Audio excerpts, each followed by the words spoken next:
Welcome, everyone. We are back for the Super Millions. This is a special one. I always say it, but today, 10 million guaranteed, massive names, massive prizes, and of course, a very special guest. I want to welcome into the booth today, my man, Mike Jozoff is in the house. Very strong tournament player, actually fired this tournament multiple times. Would have liked to see you at the final table, but appreciate you coming in on the high recommendation of Ethan. My man Rampage was saying you're up and comer, playing great, and a really great guy we've never met, but I am glad to have you today, man. Thank you for being here, and sorry you're not at this final table. Yeah, man, I appreciate it. I wish I were not in the booth today. Wish I were one of the 9 guys at the FT today, but excited to be here. Excited to watch some high-level poker, hopefully. Awesome. Well, look forward to your analysis and get to hear a little bit more about your career and what you got going on. But let's dive right in. This is a big one. 1.5 million up top, 10 million guaranteed, got well over the guarantee. And of course, one of the most prestigious events online that you will get to play at 10 million guaranteed. This doesn't happen very often. So let's go over to that final table, take a look at the action, and we'll have a nice afternoon. This should be a fun final table. Let's take a look at what we got. Sure. Who's there?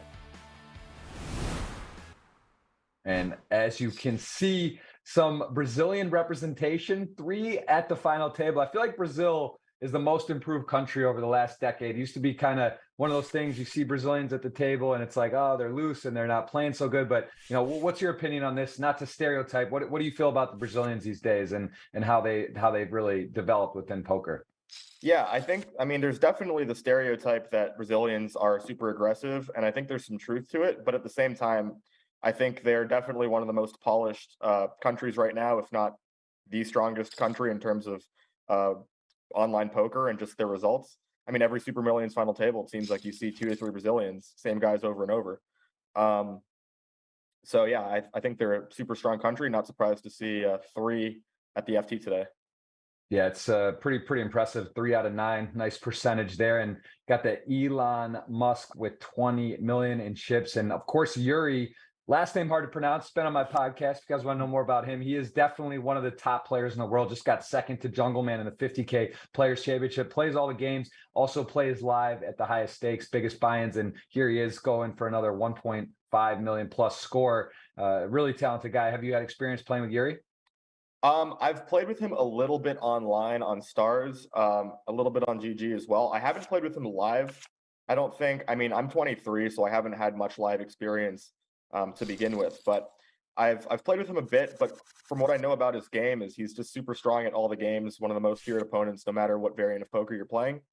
And No Limit is no exception. I know he's like super well studied and has very consistent results in No Limit as well. Yeah, it's interesting to note he is the only player here that has won a Super Millions title. So out of all these players, of course, this is a different size event, right? There's a lot of entries. This is much bigger than normal, but he has 13 final tables in the Super Millions, which is just super ridiculous. And then, of course, Makita Badziakowski, who is regarded as one of the top No Limit tournament players in the world and also short deck. I think he has the most he has got the most Triton titles, I believe, of 4. Seen him win some of those live, and he also just is a absolute crusher. He's got, I think, five final tables here in the Super Millions, and as we said today, this is going to be a big one with the payouts.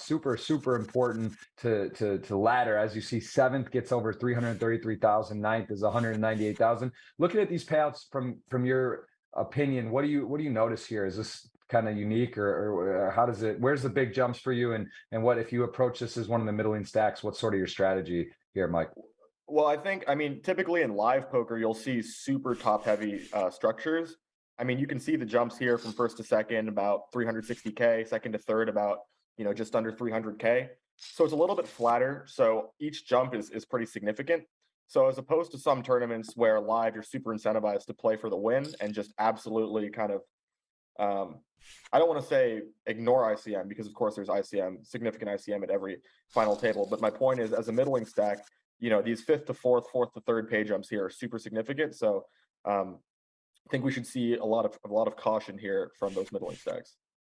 Yeah, that's typically what you see. Of course, sometimes people go outside the box, and some of the best players, they know that, so they use that to their advantage. And it's always interesting to see who's going for the win, who's going for the pay jump, and who executes the best strategy. Of course, some luck will come into play, and we do see a min raise here with Queen 9 of Hearts and Pedro on a relatively short stack. There is another stack of his same sort of caliber there with 4 million for Makita. So tough spot, right? 9-handed, Queen 9 suited, players behind, but you got to believe a big stack and have a little bit of a wider range. It's such a huge shove if you can get this through, and he does go for it. Yeah. And that is a very big hand for the Brazilian here, as he is going to get to capitalize in a huge increase in his stack there, going up to over 6 million now. Makita, the shortest stack. And are you up for a dinner? Can we do a wager? We usually do that let's do a nice dinner. So let's awesome. Let's go red or black. I'll let you choose the color, and then we'll do a snake draft. 1 pick, 2 picks, then 1 all the way through. So we'll let you choose the color and see who gets that. So it's on the next flop, right? That's what we're doing? Yep. Okay, I'll go red.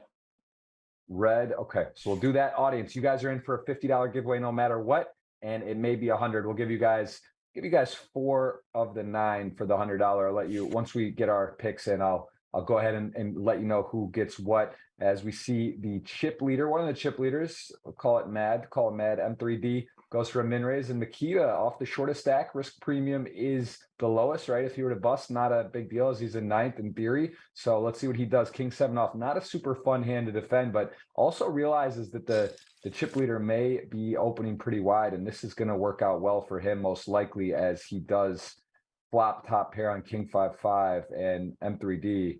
Pretty dry board. Expect him to stab small, and this is pretty fortunate for Makita. What do you think about the defend here, Mike? Because King 7 off, tough spot. It's really tricky to play. Yeah, it's not the best hand in terms of equity realization. Playing this hand out of position. The good news for Makita is, like you said, he is the shortest stack by a somewhat significant margin, so he definitely has the lowest risk premium. Not that he doesn't have any risk premium, but as you can see, he's playing. What is it? Yeah, he's got like 10 bigs to start the hand or so. So, when you flop top pair here on King 5-5, this one just goes in for sure. His hand's way above the stack off threshold.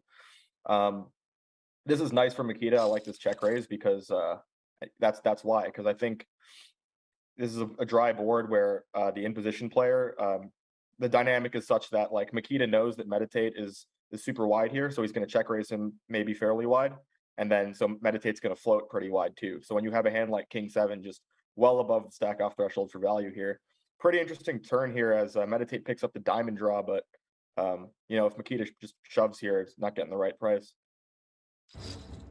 Yeah, that is a nice pot for Makita, and we saw a, what is that, red flop? No, yeah, red, right? Was it red? I actually wasn't even paying attention. I forgot. Was it red? Yeah, it's a heart and a diamond, right? It's a 4-color deck I got on there. You see at the showing on the table there for everyone. Yeah. So yeah, it was red. You got first pick. Cool. All right. Well, I feel like it's got to be one of Elon Musk or Meditate, just because they're the chip leaders, and it would be kind of torching to not pick one of those two guys. So I guess in the spirit of Brazil, I'll take Elon Musk first, and then you got the next two. All right. Well, I love Brazil. I actually, I'm going to close my eyes and look on the stack sizes, and I'm very happy I get 2 picks, because definitely want to get Yuri. I'll take him at 12, and then I got to go for chips as well. So I'll get Mad M3D with the 21 million in second. So I'll pick those 2, and then we'll go 1 for 1 the rest of the way through. 1 for 1. All right. I guess I'll go Volodymyr. I think that's how you pronounce it. The guy from Ukraine. Okay. Very nice. Seems like a strong pick. And I also will take the other, looks like Ukrainian side by side in there, Kostya Jock, who has highlighted in purple. And you guys, I believe that means he's doing some content, or he's in the mix on something. His name stands out. I forget what the purple specifically means, but it means he's a streamer. He's a streamer. That's what I thought. I wasn't sure if it meant YouTube content creator or a particular streamer. So very cool, and good luck to him. I'm not familiar with him particularly, and I'm sure he's talented. This is a big one. This is the career defining stuff. I've played poker for 20 years. I've streamed, I've done live, but to have a shot, there's very few times where it's a 7-figure score. It's a unique opportunity when it's a 5 or 10K buy-in to have that. And you can see basically top 3 going to receive $1 million, essentially 942. We'll round that up for call that a day for a Milski. So yeah, big opportunity here. All the payouts good, and I'm going to have a camera issue again, which is unfortunate, but we are going to go ahead and anything stand out for you so far? I mean, it's very early, but even the King 7 off defense. No, the King 7 off defense, I think pretty standard. Like we talked about, once Meditate's in a really good position here actually, and maybe I should have taken him over Elon just because he has position on the other chip leader. So once Elon Musk folds, he gets to open pretty wide, and he's effectively the chip leader, right? Once Elon has mucked. So I think the King 7 off defense is pretty standard. I mean, you can see if you're a little bit deeper, you can see like these small 3-bets with like the high card, like the King X, the King low, the Ace low, like the Ace 4 off, the King 7 off, like these types of hands like to go for those small polar 3-bets. But Makita was so short that that's not really a thing off of 10 big blinds or whatever he had. But yeah, I think everything's been pretty standard so far. Yeah, I would say so. I'd say it looks pretty good. 9-handed. Don't expect too many mistakes here. Sorry about that. Some technical difficulties. Yeah, this is it's very interesting. I mean, there's just so much money on the line. These guys are so experienced, the majority of them, but of course there's some players where we don't know how much experience they have and how they'll fare. It's a bit of pressure. I mean, it really is. That this is really life-changing money for many. I'm sure this is obviously 1.5 million up top for anyone who could use an extra million, and it's only a 10K buy-in. When you do log in and play a tournament, how do you approach this differently than some of the other tournaments? Because it is such a bigger opportunity. When you play a tournament like this, do you play one table? You cut down your normal tables? Like, what does a typical online grind look for you? I mean, I'm someone who typically tries not to play too many tables. I'll probably max out at 8 to 10, maybe 10 on a Sunday where there's a lot to play. During the week, last 6 to 8, because I feel like once I get up to 10, 12 or more tables, my level of play, I start timing out. Like I know some people like Pad, Ben CB, these guys can play like 20 plus tables really well. I just don't have it in me. I think my level goes down, so I try to go for about 8 to 10. But I do think when I'm playing a big 10K or when I'm playing some bigger stuff where I think I can't really autopilot as easily, I definitely try to cut it down even more. Yeah, it's true. It makes a huge difference, no doubt about it. And here we see the players both not have really an amazing hand, but look at this Ace Jack with the Ace of Clubs. Just Yuri going for it here. He blocks the straight, and then Ace 10 though. Ace 10 off also has a shot, but aggression awarded. And Yuri, huge pot, huge spot, and really just knows that he wants to put pressure there. It's a nice semi bluff there. If the stacks were a little bit closer when we were drafting, I wanted to take Yuri first, but I thought just with Elon having 2x the stack, I couldn't really do it. But Yuri was definitely a guy I wanted. One thing I'll say about Yuri is that in these spots, I mean, you'll see typically people open to a min raise, or maybe one of the strategic adjustments people make is that if you're a middling stack, you're not going to open as frequently, right? Which means that your opens each time you do raise, it's going to be a little bit stronger. So as a result of that, like you're going to cut down on your raising frequency and open to a little bit bigger of a size, like maybe 2.2 or 2.3x. But Yuri has been opening to like 2.7. So that's kind of an adjustment that I've seen him, and I've seen Rodrigo Celuan make that same adjustment. So I think maybe something with the Brazilians who studied this, but just like bigger opening sizes in these ICM spots. Yeah, it's really interesting. And it's one of those things too. The game's evolved so much. It's one of those things, tournament poker, so much learning the different years. I think I've referenced this before, Sam Grafton with that tweet, which is my favorite, one of my favorite of all time. Like talk about the different years, what 2013 was this, 3-betting, 4-betting, 5-betting, 6-betting in different years. And then, whatever, it's changes a lot. So it's almost just can't be stagnant. You got to keep up with the times, different schools of thought and learning. And it's a beautiful game. It's a very, very beautiful for sure. game. Should we finish the draft? I don't think we finished it. Oh yeah, that's right. We got time, but you're right. We should let's do that. So I last picked. Think who did I go? I think you got Yeah, I think that was your last pick. I'll take Makita next. I know he's a short stack, but I just gotta, Makita's known to be one of the best, so I'm just gonna go with my guy. I'll take Makita. Yeah. Okay. Man. All right. You know what? I'm gonna go with Haw. I don't know anything about. I'm gonna pass him over for the Brazilian. I like to have two of the three Brazilians. That just feels right. So I'm gonna go with my man Pedro there. Yeah, it's a good pick. Pedro, one of those guys. It seems like every time you see a Super Millions FT or just at least a deep run, he's in there somewhere. So then I'll take Haw because he's got more chips, and then that leaves you with Nikki, right? Yeah, let's do that. Perfect. That's a book. We got our squad. We got everything. And I like that flag. Nikki feels like a tough player already.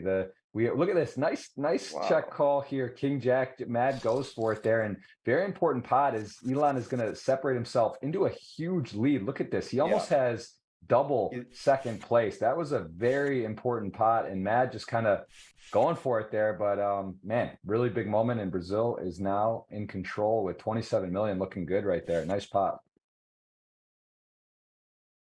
Any thoughts on that hand? Do you like the sizing? Do you like the go for it? I mean, Jack 10 obviously got one of the worst hands could have there on the river.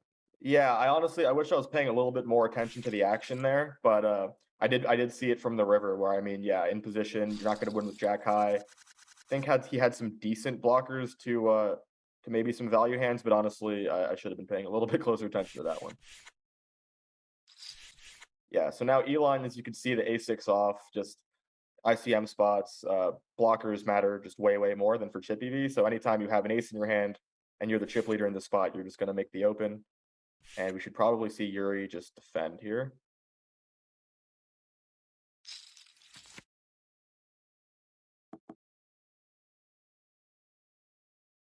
Yeah, these are tricky hands to play. Deuces, obviously, if you don't hit a set, there's going to be a lot of overcards. If all overcards, and he does go ahead and Yeah. just get out of the way. They're sort of.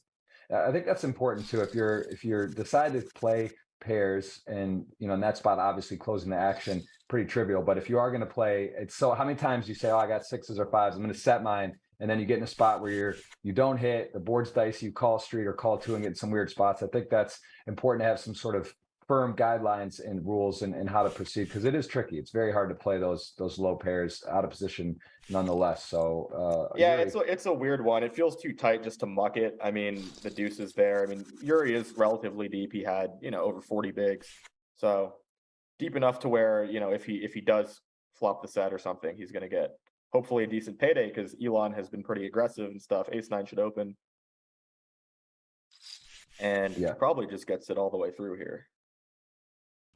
Yeah, Makita doesn't have the stack to be toying around there with 6-7 suited as one of the short stacks. And do want to mention the hands up promotion. If you guys go, I believe that is going to be put in the chat, the link. If you guess the winning hand, there's a progressive jackpot every week that keeps getting added. So during the Super Millions, if you guess who or what the winning hand is, I should say, not who, whatever the specific cards are. So let's say that, ace of diamonds, five of clubs, and that is the winning hand with the suits, you win the jackpot. And that has been going on. So guys, go ahead, and there it is. It is pinned, hands up in the chat there. So welcome you guys for that. As Mad rebounds with some aces, no action, but he is in tied for almost second, I guess third place, just sort of in the healthy stack range. Nice to get aces at a final table. Yep. Ha opens the A7 suited here. I think this one can definitely go either way. I don't mind just mucking it here. Still nine-handed. He's under the gun +2. There's a collision effect stuff, right? Where like let's say he folds, Pedro's got a pretty short stack blind versus blind. We see here he happened to have 5 deuce off, but when you muck a hand like this, you're allowing for collisions to take place behind you, whereas maybe they wouldn't. It's not a bad play. I'm not sort of disparaging it, but I'm just saying this one can definitely go either way. Yeah, I think to the point earlier about sort of a middling stack, he's got 3 stacks shorter than him. He's sort of on the shorter of the middle, but it's interesting. I think that's gonna indicate he's a little more inclined to go for aggressiveness because this is for sure. This is a tough spot to open, right? There's Yeah. tough players, big stacks kind of in a row near the button there. And as it plays, he does check back, which he knows he's tangoing with the chip leader. It's a pretty nice card for him, although he's still got a fade It's a pretty yeah, sorry to interrupt, but it's a pretty loose defend here with the 10-6 off. I mean, obviously Elon gets to massively over realize his equity here, and as we could see, I think it's a nice check back from Ha here on the turn. And probably just checks all the way down here. Top pair, too much showdown value, don't need to start bluffing it. Yeah, Elon, of course, he does get to, as you mentioned, one of the keys there. He knows he's going to get to realize more equity. It's hard to go at the chip leader, and he is up to 30 million. He has a clean, almost clean double second there from the Ukrainian player with 17.7. I would say call it Vlad, but I'm not sure if we're pronouncing that right. Doesn't how do you pronounce that? How would you pronounce that I would name? That's a tough say one. like it's like it seems like a version of Vladimir, but it's like Volodymyr or something like that. We'll go with Vlad. That seems simpler. That's probably fine. Probably fine. Feel like it's right. And here, aces again, 9-handed. Of course, hand range has got to be stronger to be in pots. We've seen aces a few times, and Nikki is going to get a very well, as he knows it. There's a lot going on. Checks back, sneaky. Maybe catch some bluffs. I like this. I actually really like this play. Aces is always a really good candidate to slow play here. I think without the spade, you're more inclined to bet, but either way, I think it's totally fine. I like this. I think we're going to see meditate. Yeah, he's going to induce a lot here from the chip leader, and then we just get to call down here. Yeah, well, one of the chip, he's healthy. The healthy stack. He is one of the chip leaders. Sorry, but chip leader in the hand. Yes, and a little bit of a scary card, although does have a spade in his hand, and he did take a stab.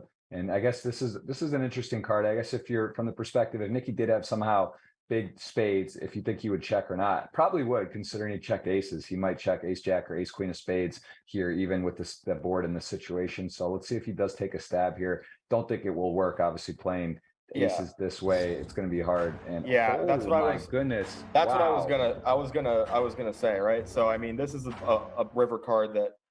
It seems like a mandatory bluff when you have 9 of spades 7, you have good interactivity against. I mean, not that having the 9 of spades is that significant of a blocker, because under the gun 9, Nikki's not going to be opening many hands that have a 9 in it, especially flush combos that have a 9. But as you can see, like any bet, any, let's say a half pot, 3/4, full pot bet, just going to get snapped by aces here. But when he goes for super polar all in, now aces just gets transformed completely into a bluff catcher here. And so super tough spot. This is sick. I mean, so it goes from Nikki's sort of pot controlling deception, all looks like it's working out well, and Matt just completely turns this on the hand on its head. And I mean, this to me is what's happening nowadays in No Limit Hold'em, right? You're getting guys that sort of the Damo, you saw him first sort of make it public, right? Like where he's just crushingly aggressive, overbetting pots and this style. But this is tough to play against. I mean, we're talking about you go out 198,000. If you call and he were to win this pot, he'd be very healthy in the tournament. But man, I don't think he's going to be able to make this call. I mean, honestly, you lose to a 3, tough. You lose to flushes. Like this guy's capable, but man, he does. Wow, he makes the call. Wow. That's going to be hard to take the hand. Even knocked my camera out. It was such an exciting hand. I just blacked out, guys. What a absolutely insane hand. And I just, man, I'm going to get some new equipment. That's my New Year's resolution. So I got top line equipment, doesn't work. And there we're back. Maybe back. Sorry about that. I literally, the timing, incredible. It knocked me out of my chair, man. That was a sick call. That is not, everyone's not going to make that call. Yeah, that's a pretty sick call. I mean, his hand, you'd like to have a spade in your hand. You'd maybe like to block some full houses. Primarily, you want to have a spade in your hand to bluff catch, but I think Nikki just decides, he's going to make the call here and think maybe he's over bluffing with this line. Maybe he doesn't take the size for value as often. Interesting spot here for queens. Wow. I gotta say, this is going to be a fun final table. I can tell already. I mean, guys are overbet bluffing. We got ace-7 off attacking Yuri, great player. Yuri's opening the king-6 for big size and suit. I mean, this is a special one and a big one. 1.5 million up top. Man, nice. Look at this. Yeah, you see, so he throws that amount. You could see kind of how I reacted, because now he's almost priced in to just make the call, and he does. Yeah, because now he's, I think it makes sense. You can't fold with those odds, and hopefully just try to suck out here with the ace-7, but not a good start. So a 10 or an ace, a 10 would actually beat him, and it is not. And just a ridiculous spot for Pedro. get, and interestingly enough, Yuri would have had the king six suited did get there, but that is a quite a double up for Pedro. What timing in Brazil? All over 10 million, healthy start, and Vlad there a little out of line, and he is potentially going to step into it here with a few hands that could give him trouble. Elon with ace nine off could decide to put pressure here, and of course, the nines and the big blind have that hand beat. I would expect ace nine to three bet here a lot, and as we can see, it does happen. Now nines is in an interesting spot. These cold four bet spots at final tables, you have to be super tight. I think nines is more or less I mean, we saw Adrian Mateos. I don't know if you saw that hand at Poker Go final table where he just like there's a bet and a raise in front of him and he mucks tens just like within 3 seconds. So to me, this is I mean, I would fold here with the nines. But at the same time, I understand, okay, so he does put it in. It's gonna work out, as you can see, because Elon is three betting quite wide here. And so I think against the chip leader three bet, that's kind of Ha's thinking, is he's just gonna be super wide with the three bet. And see, Elon hasn't folded yet either, but there it is. So nice pickup for Ha there. Yeah. I mean, but still not even an easy spot either with nines with the No, definitely not. Definitely not. That is you're gonna see a lot of people fold that. So that's, you know, like the thing that's crazy is like the Super Million, such a high prestigious tournament weekly with 300,000 usually the first, but when it's this amount of money and just seeing guys really taking the aggressive line in so many of these spots, it's been interesting to see. What do you do with nines there? I would fold. I would fold there. You know, just because there's a chance you're running into it with I mean, Elon is three betting wide, but he could just have it that time, and then also you have to worry about the original opener as well. So these cold four bet spots at FTs are, you know, super tight. But I get why he put it in as well.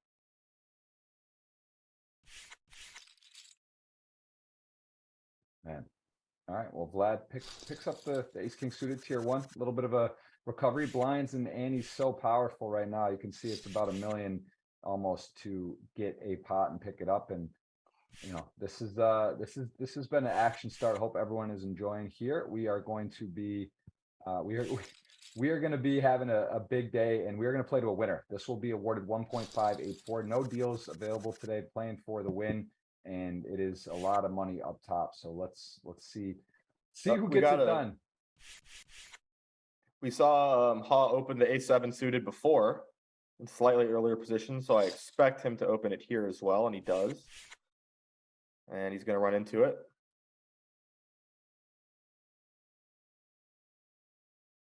Yeah, Kostia Jack. Nice. He's streaming this one, or maybe not, maybe too big a spot to do it with the delay, but it does get aces, and seems to like A7 suited spades. He's had it a few times. And is going to probably, can't imagine continuing here. Very strong small blind three bet off his stack, but you know, I don't know. You never know. I don't know. I've seen it all. I've seen it all on the Super Millions. You know, well, we've seen him battle, right, with the nines, putting in the cold four bet all in. We've seen him open the A7 suited from a little bit of a tighter spot. Finds the fold this time, which obviously we can see is good given the exact cards. But definitely can't call there. I think mostly just going to fold in that spot, and maybe with the suited ace in your hand occasionally, just rip it too. For sure. I mean, also again, king 10 suited off the stack size. Definitely not a mandatory open here with the final table, but a nice nice hand. And he is, again, everyone, any close spot, we've just seen people go for it. And all the short stacks sort of doubling, right? We've got now Makita with about 5 million, but this is really jumbled up, kind of leveled off. Some of the bigger stacks have consolidated with the short stack. So we're going to be in for a battle. This is wide open today.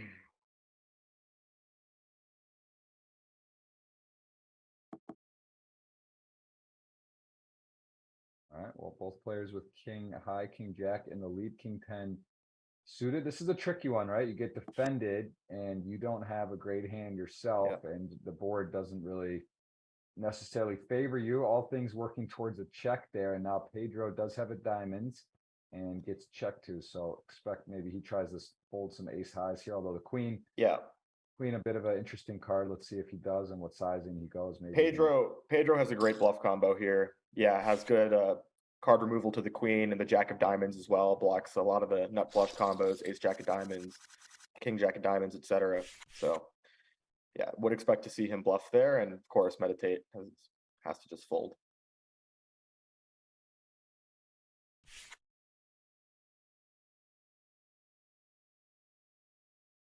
See what Makita does here with the ace jack off. He's got, okay, goes for a little bit over min.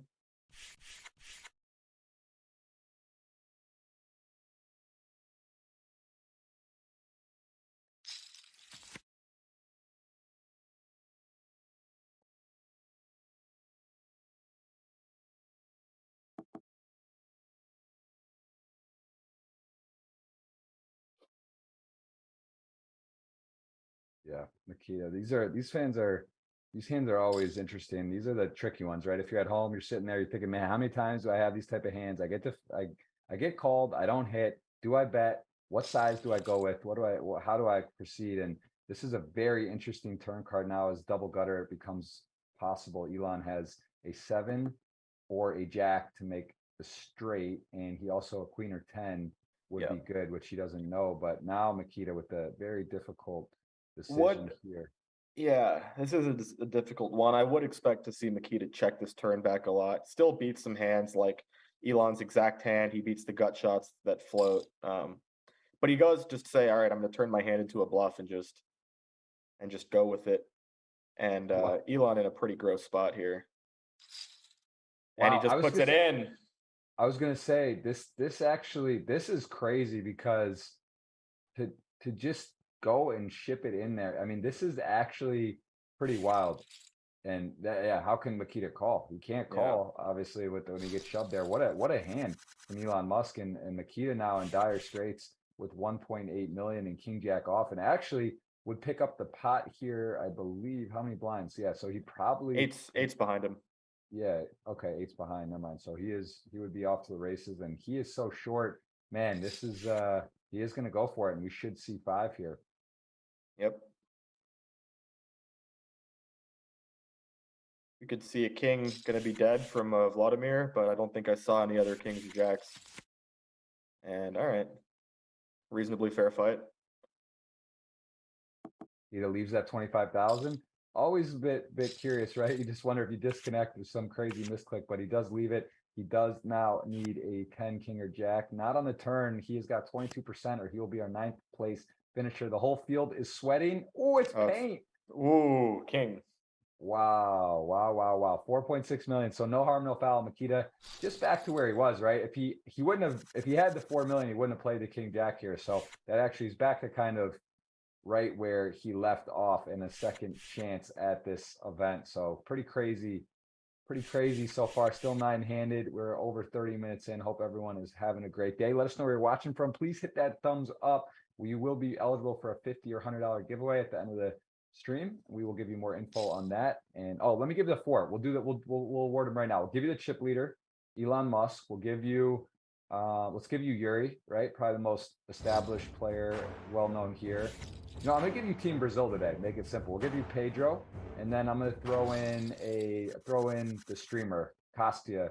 Let's give him Makita. Let's give him 5. How about that, Mike? We'll give him 5. 5 for 100. If the other 4 players win, it's gonna be a $50 giveaway. If those 5 I just mentioned win, it's 100. So you guys got something to sweat. You got some world beaters with Yuri and Makita. You got a streamer, and then you got the chip leader and another Brazilian. So vamos, gente. Good luck, boa sorte, all the Brazilians out there. I'm sure a lot are watching with 3 at the final table. And of course, such a big, prestigious event. And we are going to do the giveaway. Yes, Manuel, I see you in the chat. We do a giveaway every week and every single time. 50 or 100, it comes in. We pick a winner, and we will do the same today. 4. Nikki got some newfound chips. King 4 off. And Haw, who we see play a bit aggressive, surely not going to let this min raise button go uncontested. Yeah.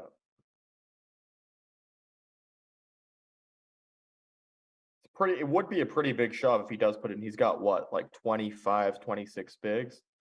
But I mean, you're not going to flat. And if you don't want a 3-bet fold, and 3-bet call is pretty gross too. He does go for the 3-bet non all in.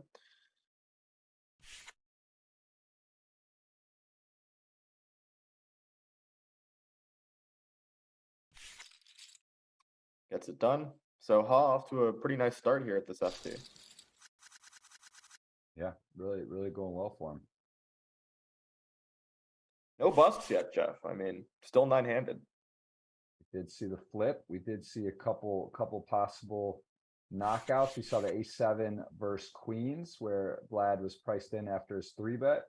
And so far, so even. I think Makita's sort of the only one that's in the super danger zone right now. So let's see. And actually, if Ha does take the spot, which based on how he's playing, probably will open, although he's got to be worried about opening and having to call off or fold. So he does make a nice adjustment and not Yeah, I was gonna say it's a little different than the spot where Nikki opened, because Nikki was the effective chip leader once it folded to him, and so he's able to put more pressure on with just like the king blocker. But in this case, when Yuri has the same stack as him, can't really do it there. A little too wide.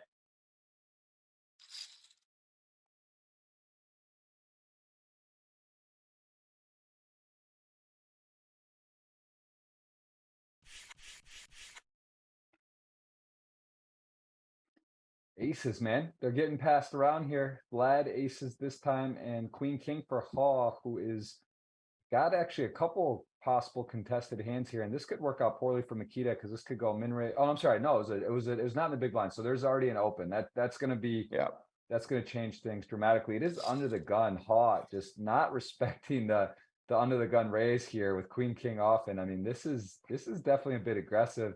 Makita with 5 mil, I mean, can't do anything there. Under the gun raise, 3-bet, no fold equity to 3-bet really in mind, and he is going to get out of the way here. And aces, Vlad has a shot here to flat, could get high tech or see if he plays back. I mean, a lot of money at stake, right, to get cute and I think we're gonna see a pretty high frequency like click back here, like really small 4-bet. So typically something you'll see at these FTs. I don't actually mind this 3-bet as a bluff with king queen off, because you're not really going to play flats here in this spot. Folding, I think, is the main, primarily the thing we do, but I don't think it's bad. Yeah, we do see the small 4-bet non all in, and now this should just go straight into the muck.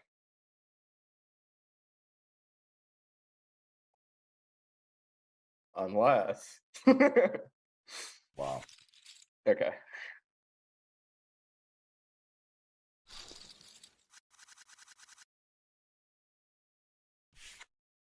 Yeah.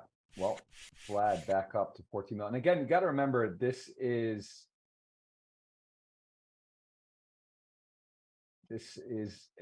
just like there's probably some experience with each other. And also, even though this is a larger field, some of these guys have probably played, right? They're down 2 tables, 3 tables. So there is some history. There is some understanding of how the players are approaching the game. And that is For sure. that is something that we got to keep in mind. And maybe something seems out of line or seems a bit wide, but maybe there's just, kind of understanding the overall strategy of another player and how they perceive one of their opponent's game. So that's also what's cool about poker, right? Like you may see something that looks crazy, but a lot of these players are just great players. It's like, of course, anyone can make a final table or win a tournament on a given day, but you got to give them some by default respect that they've made it this far. Sure. They're playing for big money. They've gotten through such a large field, and and also when people make aggressive maneuvers that don't work out, also that's you got to give them credit too for going for it in spots where most won't. Speaking of aggressive maneuvers, you can see the pretty big ISO with the 7-4 suited, and Pedro's going to defend the Jack 3, and he's really mixing it up here. We'll see how this one plays out. Both players have some showdown value, so I would expect a lot of checking here, but small bet, or actually not that small, almost 40%, 36%.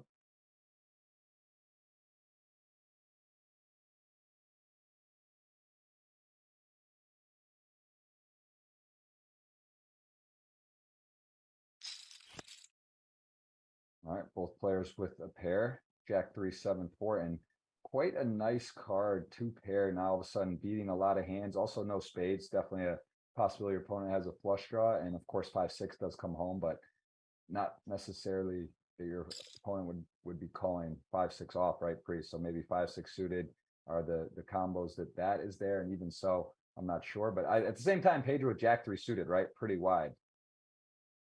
Yeah, I mean, typically, having a suited hand in position, I get why he wants to defend, but I mean, Pedro definitely likes to battle. I mean, this is not a mandatory defend by any stretch, but yeah, it does give it up, makes the good fold there.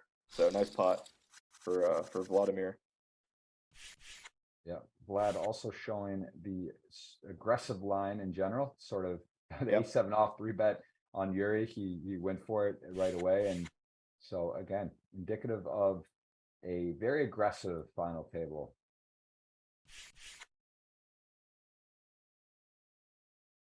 Yep. So Pedro's hand here is too strong to just muck. You're going to give Elon a lot of walks here, given that he's the chip leader, but his hand's too good. And you limp expecting to get ISO'd at a super high frequency here. And this hand will definitely be. Well, King 10 off is actually, you don't want to like raise fold it, right? But I think it's still good enough that you just want to ISO. And that's a pretty big ISO.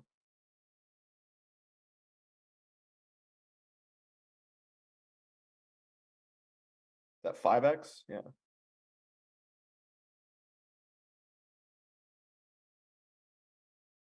Yeah, it's big.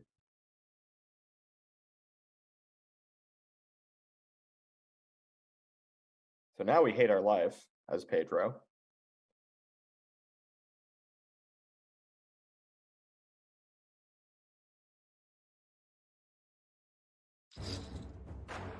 Wow. Oh my goodness. And one of the things I was saying about the King 10 is, it's a pretty good hand, but you're not going to raise call it. And you don't really want to raise fold it, but Pedro just goes for the all in with the Jack 9 suited. And now he probably just has to raise fold King 10.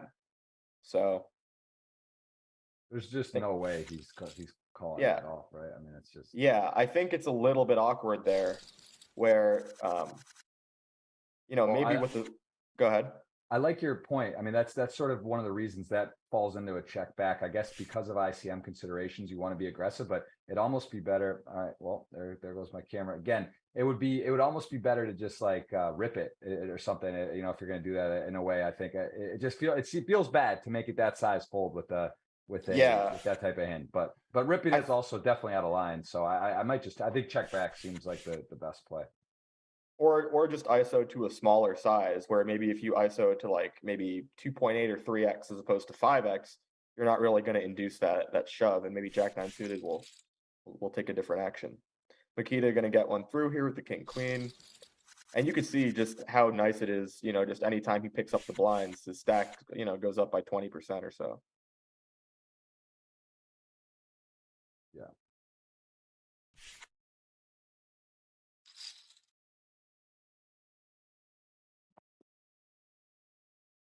Yeah, some interesting hands. Make some notes here. I think again, people ask, what's the best way to study? What's the best way to get better? I think the overwhelming best way is to take notes, look at hands where you're not sure, and then try to find people that are better than you, right? Or that you feel are great players, and sort of have them break it down for you and look at it. Because there's a lot of really curious spots. That was for sure an interesting play. I mean, man, Jack 9 suited there. That is a wild hand. Really, the Jack. Well, the Brazilians living up to their name, with the aggressive actions. The Jack 9, the King 10 off, the 5x ISO, and the Brazilian on Brazilian violence there. So living up to their names.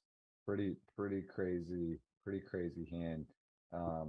Wow, pretty crazy. So here we go. Jacks. Makita doesn't have many customers here. We got deuces, but again, if you are Elon and it's under the gun, shorter stack, you don't really. I mean, this is not a hand you just want to put a lot of pressure on. But at the same time, I don't know. You never know. He's got the chip lead. He knows Makita's capable of having some raised folds. Although, wow, a flat call with 7 with deuces here. This is interesting. Yeah. And then with the Queen 10 off, and he's going to peel as well. And actually, we can see he flops the best of it here.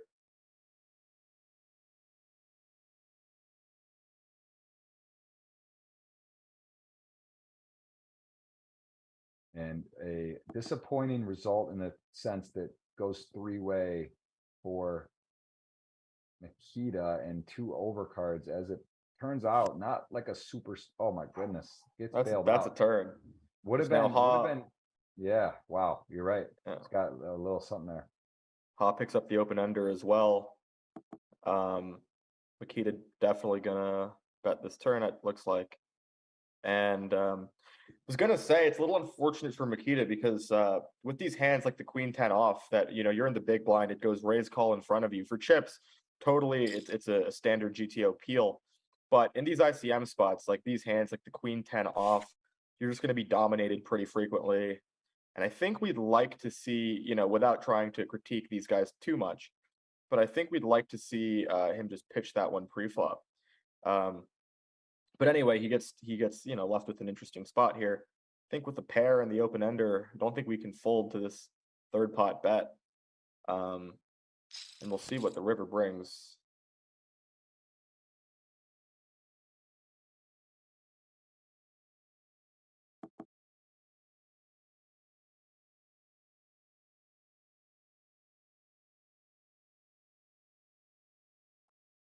Yeah, it does have a heart, but Makita on the king, queen, jack, just thinking if he, it's when he gets checked to here, but 4.5, huge pot for him to pick up, and he's going to win the hand here. Yeah, I think his hand is just too good to consider doing anything except value betting.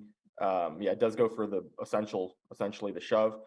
Really gross spot for Ha because he actually does have a really good bluff catcher here, blocking the straights, the flushes, queen of hearts, the 10, but does fold relatively quickly.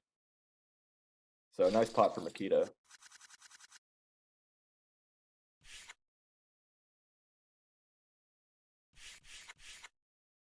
Yeah. Yeah, very nice pot. 8 million. I mean, this is very interesting how it's shaken out. I mean, no one's busted, and the chips are no one's super short now. Where we had 3 stacks. I think this started out with 4 million, 4 million chip stacks, right? There was like a 4.2, a 5 million, and a 6.8. So now the shortest is 6 million, and the shorter stacks have sort of doubled up essentially. And Makita, man, he's a force. This is everyone wants to see. I know that king on the river, that was a big pay jump. Everyone would have been guaranteed another almost 60,000, and now we have got a situation. We have got a situation where it's anyone's game. It's wide open, and Elon Musk with 30 mils is showing that he's willing to play pots, flatting deuces, and no one here is really shy. That's for sure. Yeah, I was gonna say Yuri mucks the 10-6 suited in relatively short order here, and that's just a product of not being able to realize equity at all against the chip leader. So really good awareness shown by a bunch of the players here. This one.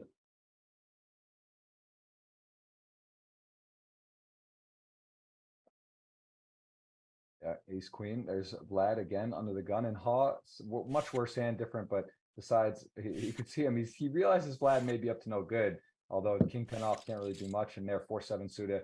Kostia Jock, closing action, doesn't want to tango. It's under the gun raised, too much at stake, and does pass it up. What would be your cutoff there to defend the big blind? What kind of hand would you want to see to defend? I mean, you want to see hands defend. 7-4 suited is a bit wide, but hands in that region are nice because you don't share cards with the under the gun range. So if you have like, let's say 6-5 suited, that's going to be a better defend than even like 10-9 suited, right? Because you don't get dominated by top when you make a pair as much. You don't get dominated by straights, etc. So you kind of just want to see some strong hands defend, like maybe like the king queen off types, etc. And then some suited hands that don't really share cards.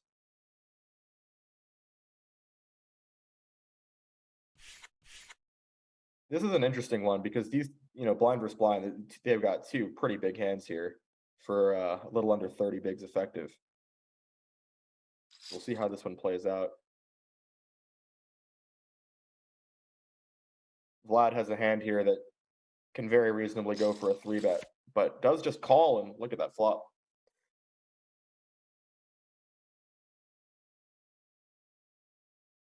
Yeah, pretty nice for ace-7 suited, and unfortunate for jacks here.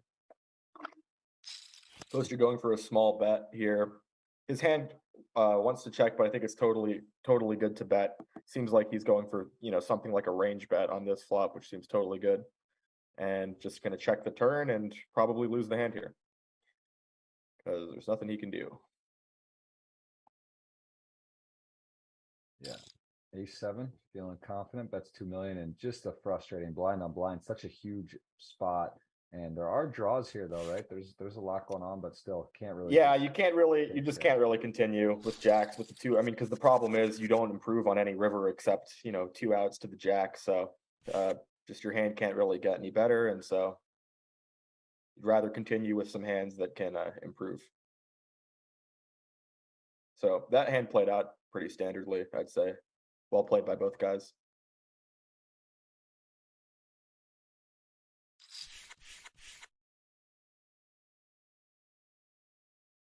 It might have a little interesting collision here. See what Pedro decides to do with the. Oh, sorry, I didn't see the raise from the ace-10.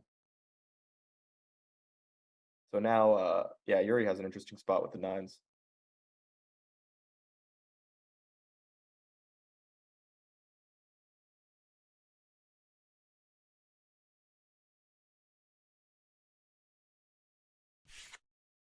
Yeah, it does just muck them. Which I think, I mean, Jeff, you've done a bunch of Super Millions final tables. I mean, this is a theme that we've seen, right? At a bunch of FTs when early position opens and you're sat there with nines, let's say, or something, eights, nines, and just mucking it, knowing that you don't have good blockers to the strongest hands. And it's a really good fold from Yuri, I think. Fold that shows that he's pretty well studied. So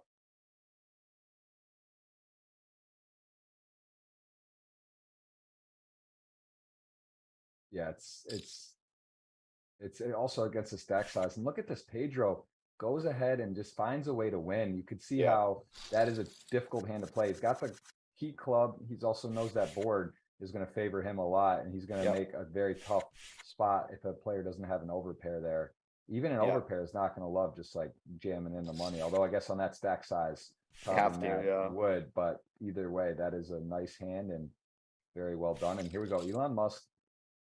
Fortunate for Kostya, right? That he's got a good hand there, but Elon Musk's going to defend a lot, and you have to see a flop. That was in the bottom 2% hand, do 6 off, so he does go ahead and release it, and a pickup for Kostya, man. 10 million. Everyone sort of, it's dicey. Mad is short with 4.4 million. Chips 4.8 with the posting the big blind, and as we see, the blinds are up to 200K, 400K. Yep.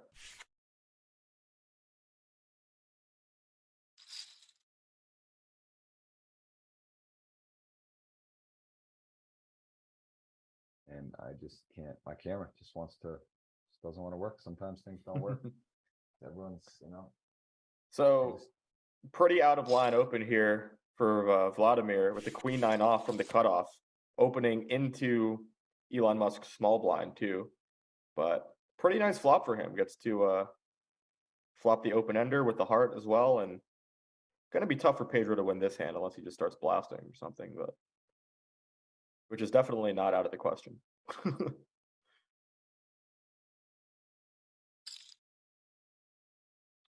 There we go. We see pretty chunky C bet. And now for Vladimir, the question is, do we want to continue in the form of a call or a raise? Yeah, and these ICM spots, I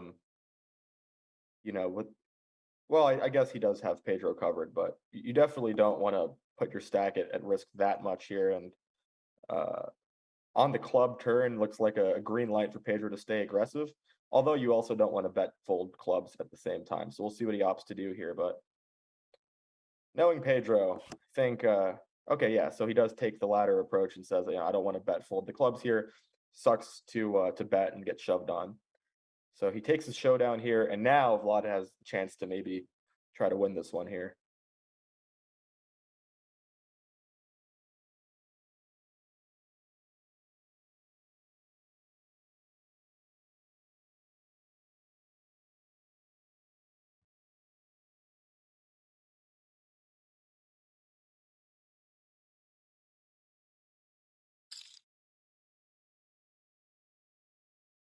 Yeah, queen nine, very interesting. A6 knows the player's aggressive, the sizing's inviting. Not great to have the missed clubs, but he also doesn't have missed hearts. He knows queen king is a possible hand on, and even look at this queen nine. I guess Yep. 8-9 suited would be a straight. Vlad definitely Would has a wider range here. So let's see what Pedro does. This man. would be He's, a pretty sick call. It's actually not a bad thing to have the missed clubs here because Vladimir is supposed to give up when he has like Vladimir's supposed to shut it down when he has like the ace X of clubs. So you're actually unblocking, you're blocking the bluffs that shut down and unblocking the bluffs that continue. So it's slightly more likely that he is bluffing here, Right. but would be a sick call with just ace six high. Yeah, for sure. No heart in the hand, and queen king is Yeah. definitely a valid miss here. So this is, I think, based on his style and ability and what he's done, I think he's going to make this call. Huge pot it would be calling 1.6. He would pick up an extra 6.8 basically to his current stack, right? This would be massive. He would be in, I guess it'd be 1-2. The Brazilians would literally be in first, second if he can make this call. And man, he is in the tank. They say think long, think wrong, but I think he is gonna. I think he's gonna find a call here. I just have a feeling. Yeah. But What do you think? What do you think about the sizing here, Jeff? I was going to ask from Vladimir. I kind of like it. I mean, I guess in theory it'd be better to probably put more pressure, but I mean maybe he'd call faster, right? I think it's almost tripping him up that it feels so value heavy the size for him. So I don't know. I mean, I think I would prefer a bigger sizing, but what do you think? Yeah, I think you're just sort of, it depends on how you want to construct your river betting range here. I mean, it's like, what are you repping? Oh, he does make the call. Wow, what a sick call with ace six high. Bravo. Oh, that is a big moment. And there's a look at the payouts. No one has been knocked out. All slots available, every payout still for the taking. And we are still nine-handed. Coming up on an hour into play today. Makita has had quite a ride, been all in, hit the river to stay alive, made a big bet fold with ace jack, had to fold the turn, left himself short, then got a wild jack on the turn. You know, I mean, he's gonna have a hard time winning that pot without the jack. I don't even know. Might have to just shut it down. And here we are. Mad jack 10, king 5, blind on blind, kind of a interesting spot. Not a lot of times you're gonna need to be first in. Jack 10 is close. Yeah. At the same time, you just get called and you're off to the races to be out and behind if you get called. Let's see. This is also fairly close. It does I think go we have for to, it. was gonna say, I think we have to shove this one for sure. 10 bigs with the jack 10, have the shortest stack by quite a bit. So definitely just need to pick up the blinds and try to keep our stack healthy there. And then king 4 into the muck pretty quickly.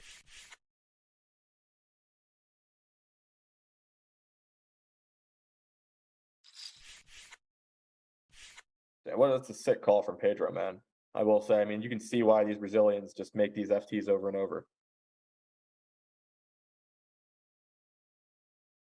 Yeah, very sick.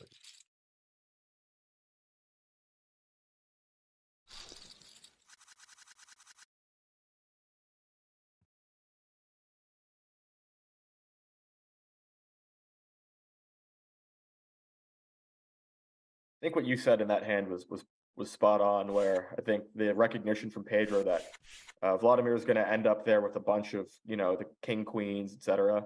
Just a lot of those types of combos that miss. So I think you and Pedro both did a good job there analyzing the spot. And as we could see, king 5 off. He's going for the open. 5's in an interesting spot here with knowing how wide this guy's going to open. Yeah, I don't mind taking the shove here. And should just get it through relatively quickly. So hop, staying alive.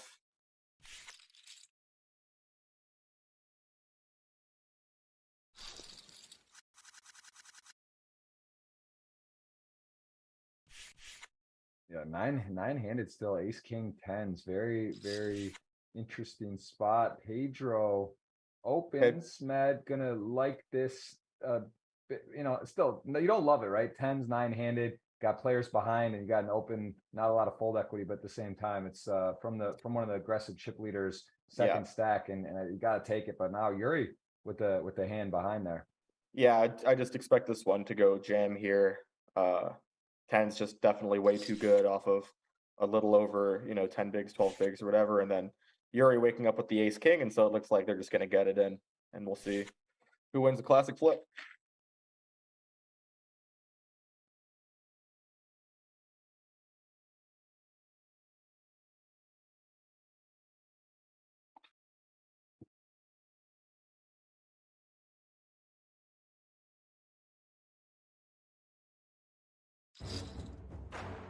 All right, well, big moment here. Very likely to have some movement. I mean, obviously it's hard to chop here, so let's see what happens, but potentially at risk, Matt, and a big moment for Yuri to either be, I mean, Brazilians could literally be like 1, 2, 3 if he wins this pot. And let's see, ace, king, tens. There's that ace There's on the the ace. flop. No spade for a bigger sweat. Now he's got 4.55%. One to come. It is a jack, and that is not enough. And Yuri up to 15 million. And look at this, Brazil lining up in a 1-2-3 formation currently in M3D1T. There he goes. GGPoker winnings 237, adds to Super Millions tally about that ninth place finisher. Congrats for 198. And we are 8-handed after exactly an hour of play today. We have lost our first player. Brazil lined up to scoop all the money, but a lot of poker left. A lot of poker left. You got a nice looking dinner bet going. You got Elon, and we are gonna see Haw with some kings here. This time he knows what to do with that. Yep. Okay, small Goes three. for that small 3-bet, which seems very good, very standard. And now, see if Elon decides, the standard thing to do here. It obviously, oh wow, just snap peels it, and just out flops him almost dead here. And we could see Kostya Jock actually mucked one of the kings. I didn't see if anyone else did. So at most, there's only one king left in the deck. Does have the king of spades working here, but pretty disastrous.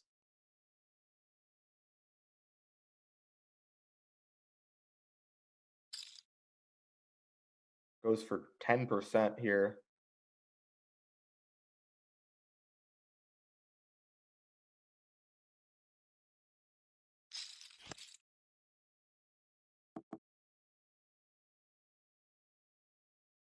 Picks up the flush draw on the turn. Definitely a spot where we just want to check back here for sure and hope to hit that spade on the river. Still have some showdown value here, of course, with the kings. Don't have a huge incentive to bet here at all. Yeah, this is a very pivotal pot here as we see the brick on the river. Elon Musk gonna have this pot secured unless somehow we fold, but SPR stack pot ratio 1. Don't really see anything else. Probably just gonna shove him. He gets called. Yeah, he beats hands. He gets called by worse. He also, kings, man, just a huge moment. How many times do you see that ace come out and then the player actually has it, and he does go for a bet, not an all in. And man, Haw hates how this is going down. He is the current shortest stack if you were to not win this pot, or I guess what could he go all in and force a fold? He's got no fold equity. It doesn't really make sense. You just kind of hate your life right now, honestly. Haw is just Hien and Hawn for sure doesn't like that. Yeah, I think if you were maybe deeper, you would think about using the king of spades as a blocker. The thing here is you beat all the bluffs. You have a reasonable bluff catcher with the king of spades. Beat all the bluffs, lose to all the value. So don't think we're going to try to make him fold value hands here with essentially what would just be a min raise if he shoved. So I think the decision here is just between call and fold. And it's a pretty gross spot.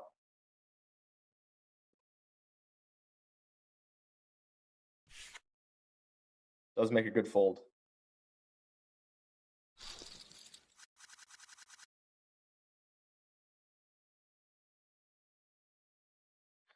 What do they say, Jeff? It's the ace magnet, right? Every time you have kings, it's just an ace on the flop.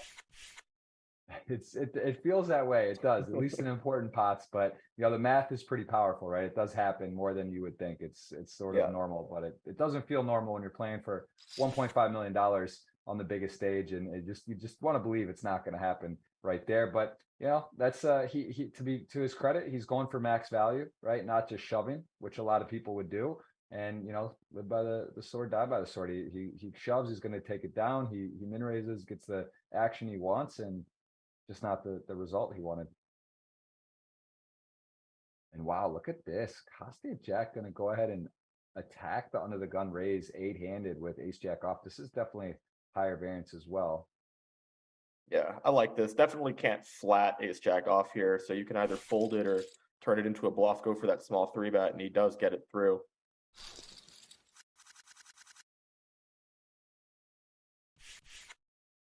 Big one here for Ha, ace king, 12 bigs or closer to 13 bigs. And we do expect this one to just go all in here and get it through.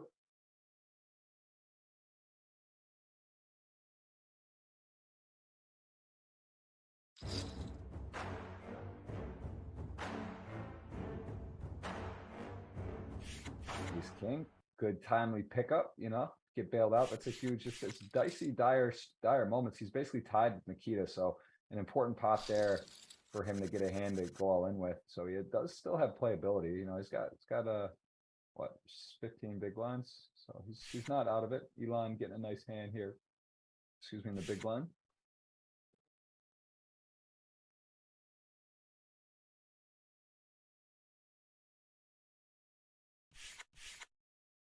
If anyone comes at the big blind here, Kostia Jock with the ace deuce off.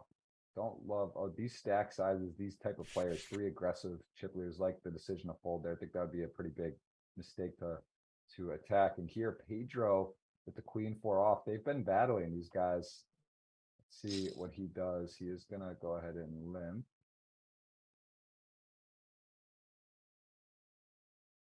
Pretty nice always to be the chip leader in these spots, knowing that you know, you're going to be ISOing so wide here. You know, it always just seems like you're kind of full of it anytime you make this 4x ISO. And this time you actually just have a huge hand with the queens. And so Pedro has a hand that, you know, should mostly fold, but wouldn't be surprised to see him attack there too. But fortunately, he doesn't.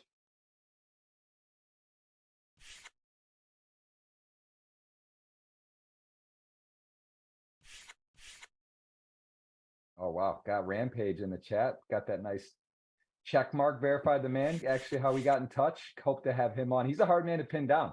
Gonna have Rampage on here coming up on a future Super Millions. But this man moves and shot. I think I'm busy, but this man's busy. He's like, you gotta hit his assistant up to get a call. So we'll see if we can get him on.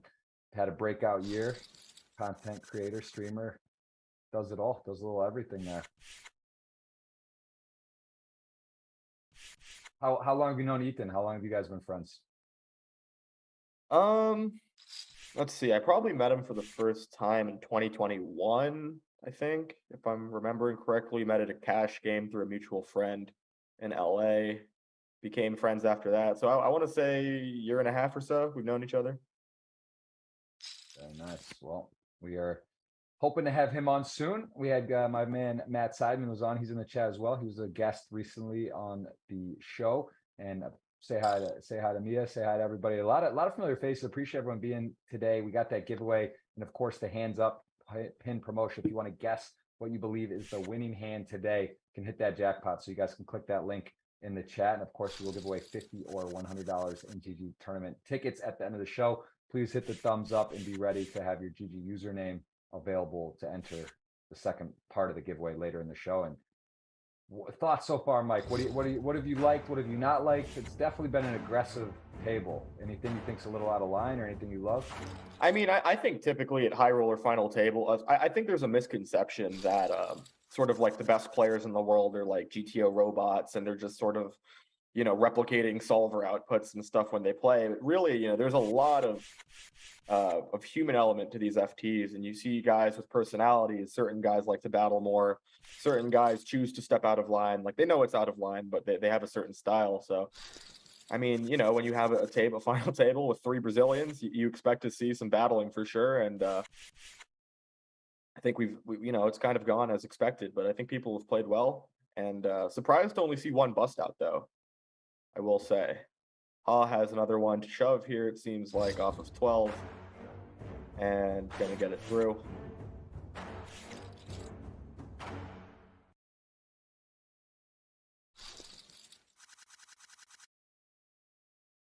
How do you think this this FT, Jeff, has stacked up to previous ones you've done in the past? You know, has it been Super aggressive. I mean, I think we've had one or only 2 others with this type of prize pool that have been this large, and this has definitely been the most aggressive that I've seen. There's been a lot of close spots that we've seen. I mean, there's like 4 hands that stand out that were definitely not super typical, or that would be on the pushing the variant side. So I'd say that it's been super aggressive, more so than anyone I remember, which is surprising considering how big the payouts are and the ICM implications. So that really it's been exciting to watch for sure. Yeah. You can see Ha just got a few shoves through, like maybe 3 or 4 in a row. So his stack, he's almost, maybe he has doubled up his stack just from getting 3 or 4 shoves through. Meanwhile, 2 big hands, blind versus blind here, suited aces.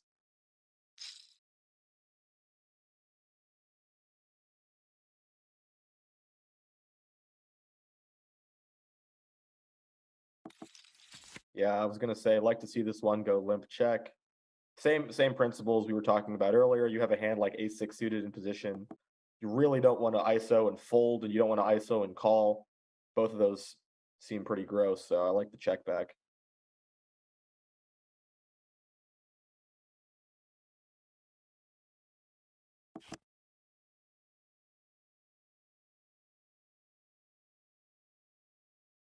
Yeah. Well, interesting card here. Ace-2 suited does pick up that nut flush draw, has a wheel draw, ace-6 suited in the lead. Pedro, very creative player. Again, how he wants to proceed. If he wants to check back or take a stab, he does check back. Makes sense. Ace-6 suited, doesn't want to get blown off. Probably the best hand he did. Now he doesn't. And a nut flush for Vlad. Let's see what he does size-wise. And does go small. Just looking to get paid. Just sort of deciding his opponent doesn't have much of anything here. And I guess pretty reasonable. Yeah. Yeah.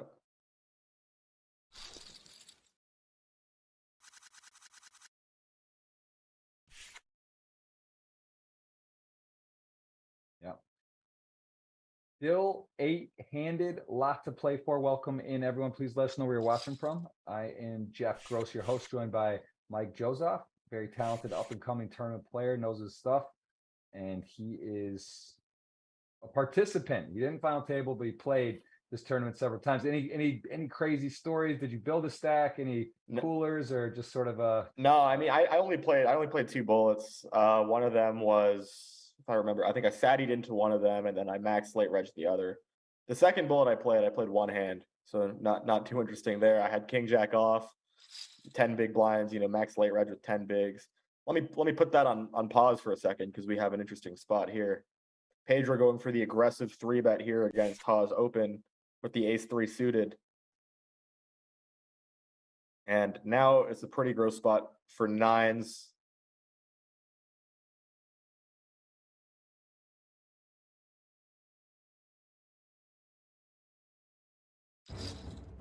Does put it in. It's gonna be a nice pickup here for Ha again. So he's up to over 10 million chips now without actually having to ever see a flop. Yeah, pretty strong. But yeah, I mean, as far as my experience in this tournament, I mean, I wish there was more interesting stuff to report, but yeah, I couldn't get it done. The first bullet I played, on time, regged on time, and ended up bluffing it off to Ponikov's in a spot that I thought was pretty reasonable, and he just had a boat. So yeah, it's tough. Tournament poker is so crazy. It's like I obviously love watching the final tables. It's amazing to see the top players and how people perform, but it's so like the game. There's so many different parts. So many. Whoa! You see that? Wow! These jams the 10-7 suited. I mean, that's out there. That's out there too. I mean, that is not your typical play. I mean, that really is just saying, Pedro, I know you're out of line, and also probably don't want to call off light, but man, he just turns over kings or whatever. Yeah. There, you're just talking to yourself. But nice timing. And this time, king queen also cost you. I'm pretty in line all in all. And Elon Musk, man, he just feels like he's got the chip lead. It's almost like he's bored. You can see he's using seconds here. He's like, man, I could really put this guy in a tough spot. But 7-4 suited, not one of the hands you typically are going to want to put a lot of pressure on with. And Nikki, actually, who just showed us the 7-10 off, maybe king queen off in the small blind. But no, snap folds, different position, different player, and nice. Nikki's got the best timing ever. The 10-7 suited against the wide open, just rips it. And then Costa Jock opens the kings and just snap mucks the king queen off. You know, pretty good life. It's clean living for sure. So Yeah. far, so good. Timing is important, definitely, as we see here. Yuri also quietly 15.5 million. He is in technically second. Is that right? He's basically tied for second. And he is going to go ahead and open up the ace nine off, and not much of anything for anybody. Remember I was talking about earlier, those bigger open sizes. You could see a Yuri opening here to 2.6. Which puts a lot of, like, let's say you're in the big blind with, like, you know, a 7-5 suited hand where it's like a snap defend against, or maybe an 8-5 suited where you would just defend against the min raise. Well, now against the 2.6, it's a little bit different. Gonna have a flip here, it looks like.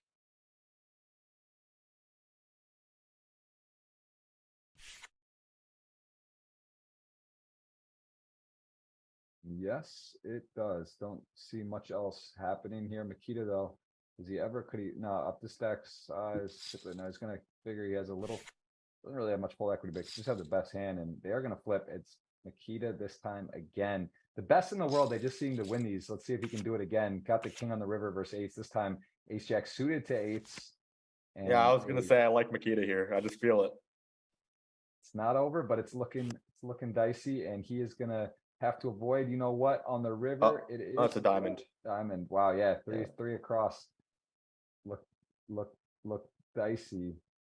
Look dicey, but man, he doesn't want to go away. 10 mil. There is officially no short stack. That was a big moment for the field as Makita is healthy 10 mil, and now it's like 20 big party over there, almost 9 mil, 10 mil, 10 mil for Kostya. Yuri's sitting at 15 million, very tight. Anyone's game. And Elon, who's saw him flatting the deuces, willing to play pots with the chip lead. So this is wide open, Mike. We got ourselves this is too close to call. For sure. I think if you're Makita or Yuri, you like your chances a lot right now, right? You're just sort of, now you're back in it. You're sitting healthy. There's some loose play going on, and I think, you know, experience is a lot in these spots. And Makita's got a little something going right here with 11.5 million all of a sudden. Yeah, that's why I took Makita, man. He just finds a way. You know, I don't know. I just felt like he's just gonna find a way. And we see King 7-0 going for the ISO against the ace deuce suited. I think we have a very natural just call in position here. Suited ace plays nicely post flop. We have position.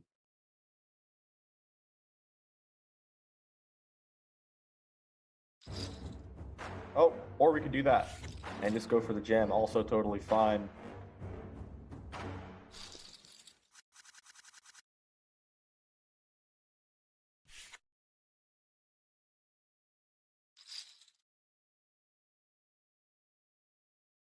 All right, ace jack, ace queen, one of those ones that ace queen I always talk about. Daniel Legrand, who calls it a 2.7 hand. He said he lost 2.7 million. This was back in like 03 or 4 World Series of Poker coverage. That always stuck with me. Just a hard hand to play. It's really hard to extract value, and you just sometimes run into the buzzsaw or find yourself in a flip. But here he does have a great spot, and Nikki not going to want to call off with ace jack off, just dominated like such, or flipping generally at best. So big pickup for Haw, nice timing, and does get it through. Still 8-handed. Here, as we see, it is tight. It is tight. Tensions are high. 11.3 million. Makita starting to get going, getting a little bit unleashed here, and expect him to make his presence felt. He is getting dealt in, and see what he comes up with here. Like they're going to be entering for, there it is. He likes that 2.2 sizing.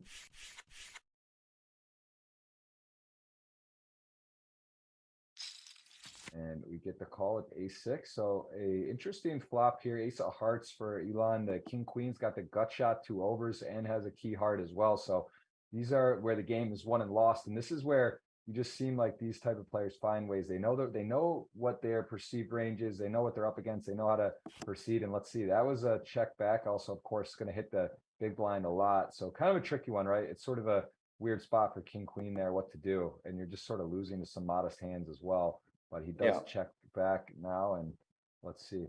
He also does realize he loses to weak ace X's too, like this. But 2.9 in the middle. I think with king queen here, you still do, you still do have some showdown value, but you could go either way. It goes for 33% in position, gets peeled here. Then as the flush comes in, the flush card comes in, Makita with the king of hearts might have a pretty nice bluff candidate. Yeah, We'll see what he really opts to do. put a 7 or a 9 in a very tough spot. Although, yeah, Elon, Matt, wow, this is interesting. This is very, very interesting. If we do see a bet, what sizing, maybe kind of bigger, but no, he does check. It's just valuable. He's got 9.2 million. He does beat some hands, right? He beats, Yeah, yeah, queen. He beats king jack.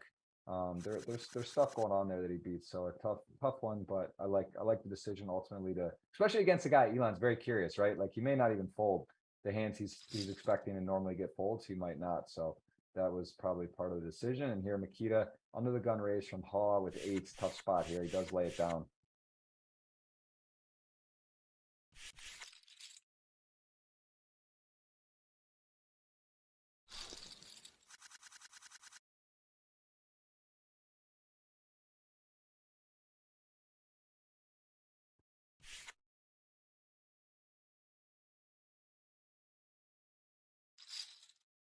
Okay, Yuri going to work, opens up king, queen. The great players seem to have great timing, doesn't it? They just like, they open the modest hands. They don't get any adversity. There's no cooler there, but you know, of course, yeah. this is just what you do. You play the best play a lot. They get deep a lot, and they find ways to execute. And Yuri here is sitting in a nice spot. I mean, he's really got a good stack in this situation.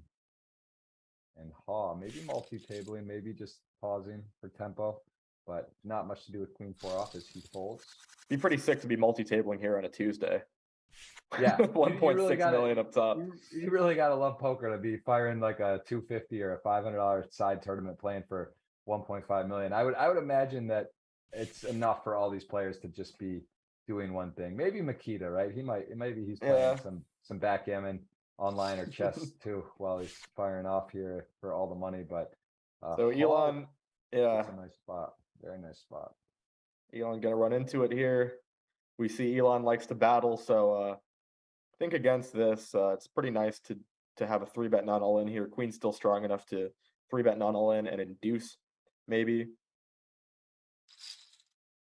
Does go for it. Yeah, we saw this before with the kings, and Elon had that ace-9 off and peeled. I did see him peel deuces earlier. This would be a out of lot. Wow. Oh no! He's gonna step into it, and Haw is gonna get his man for a 4-1. He's even got the suits dominated, and let's see if he can do it. And that is it. That is runner deuces needed, and that is not gonna happen. So Haw, huge moment, swings the pendulum into the chip leader like that, and now all of a sudden Elon is in second, but a huge misstep there from Elon, who is gonna not have to stew too long. Picks up some kings, gonna probably, I guess, with the stacked up, maybe gets flatted by Haw. Let's see, how many blinds is that? He's got 36, so like, yeah, what's that, 36 blinds. Maybe Haw decides he wants to play a pot in position, but at the same time he's got 24 mil. And then yeah, now you can see, just as you said, Jeff, with this chip lead now, you can open it up a little bit more.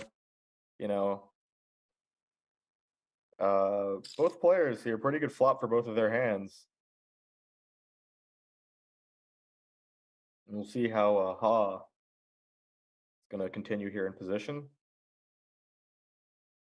Wouldn't be surprised to see a raise here. Your hand needs some protection. You are the covering stack, but calls obviously totally standard as well. When your opponent has the overpair advantage, has all of the big pairs like kings, and now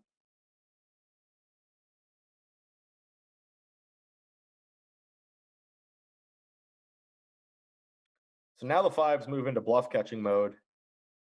You know, obviously beat all of the Broadway cards that are going to be barreling here as a bluff, any of the spade combos, etc. Does make the call.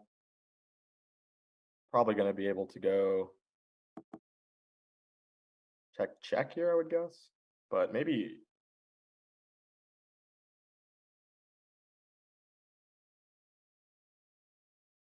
Haw thinking about turning the fives into a bluff here, trying to get him off a hand like kings or something. We'll see what he does here, but does just end up checking.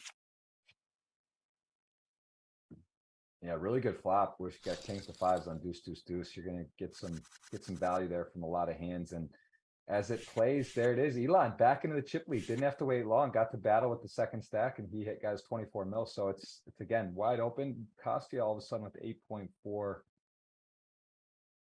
8.9 million, getting a little bit short.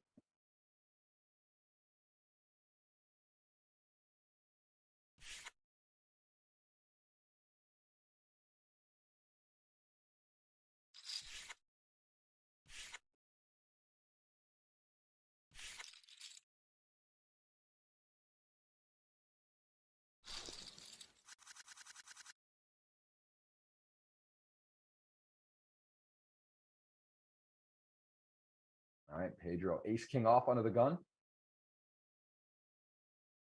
Player capable of playing a wide array of hands, ace king. It's almost like he doesn't know what to do. He's not used to seeing such good cards. He'll play a ton of hands. This hand is a premium, and he's actually got a opponent here, Makita, man, 8-handed under the gun. Pedro, these are the spots where the best too also really recognize, they maybe play a different way against certain players, right? They're like, all right, under the gun, gotta respect it. But Pedro is a player that is not only going to have the premium, and he does go ahead and rifle it in, and we are going to go ahead and see a absolutely big pot, almost for sure. I guess at some point too, you just don't even want to do it, but you have to.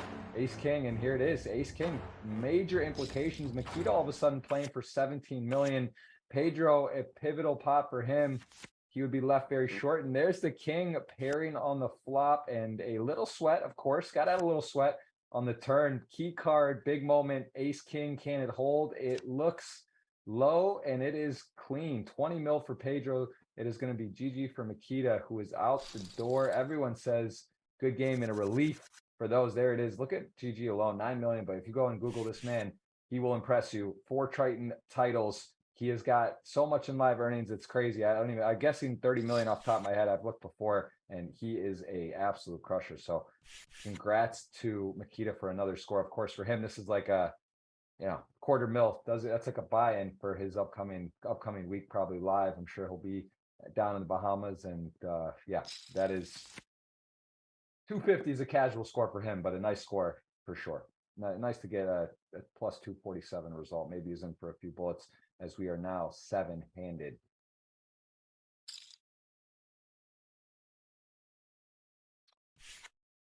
Yep, unfortunate for Ha that Pedro just has a very automatic check fold here, but we could see like towards the top of the leaderboards, almost 3 players tied for near chip lead, Ha, Elon, and Pedro, all sitting around 20 to 22, 23 million.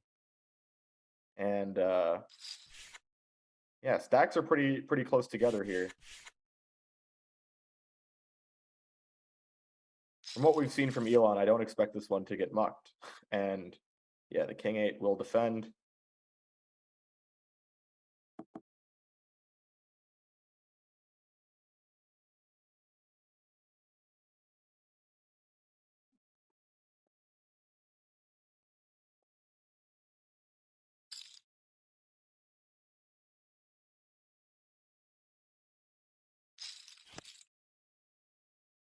Pretty nice turn there for Ha.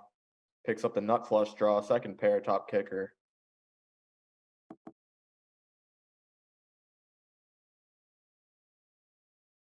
think we could just check, but I do like pushing some equity here on these flush completing turns. Like to go for that small size in position here. Would like to see maybe quarter pot, third pot or so. Check's fine too.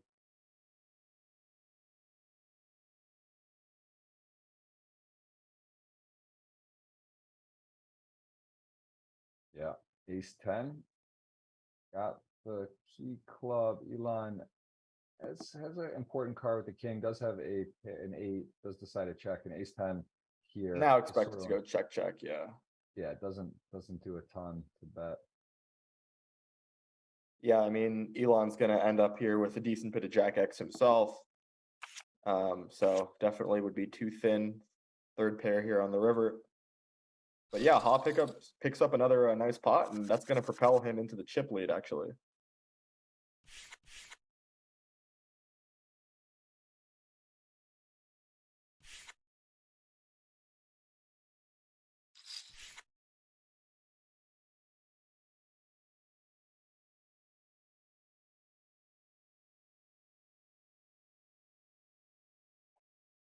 Chip lead, 21 million though. Elon gets queens, and this is Might not be this chip is lead for one. Oh, just problematic. jams. Wow. Yeah, I mean, he may actually bail out Lad here, right? 14 million, not really looking to call off. Although, man, stacks are, I guess there's 1.7, 1.9 million. And again, calling off here doesn't feel great, right? Even if you're Yeah. somehow not really a great scenario there. So interesting. Elon decides to just rip it as the blinds are up to 300K, 600K. We are 7-handed. Appreciate you guys being here. Hour and a half in. We'll play to a winner today. This is from a special edition Super Millions that took place over the last week. A lot of flights, a lot of entries. Was there a cap on the entries or was it unlimited? Because I know there's a lot of flights. Wow. I wonder what the over, I wonder what the most entries was in this. It's got to be a lot, I would imagine. I think I have a pretty good idea of it, but I'm not sure I should. You don't have to say who, just tell me the number. Okay, I won't say who, but I think I saw a couple guys in for at least 20.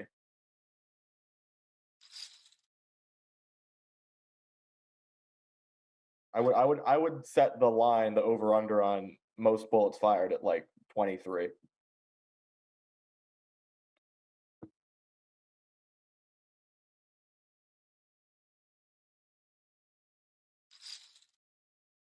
Yep, Yuri gonna have some bad timing here.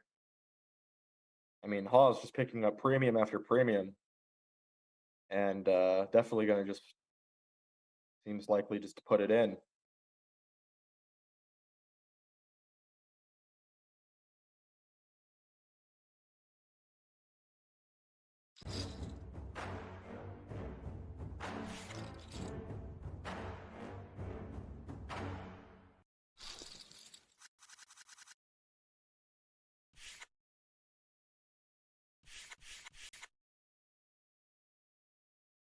Yeah, it's pocket fives here. And now we could see an open jam from Ha, recognizing some ICM pressure here, a perfect hand to do it with. Yeah, it's a good recognition. And now we get to see the pressure get turned up here a little bit as Ha moves into a commanding chip lead at 32 million chips.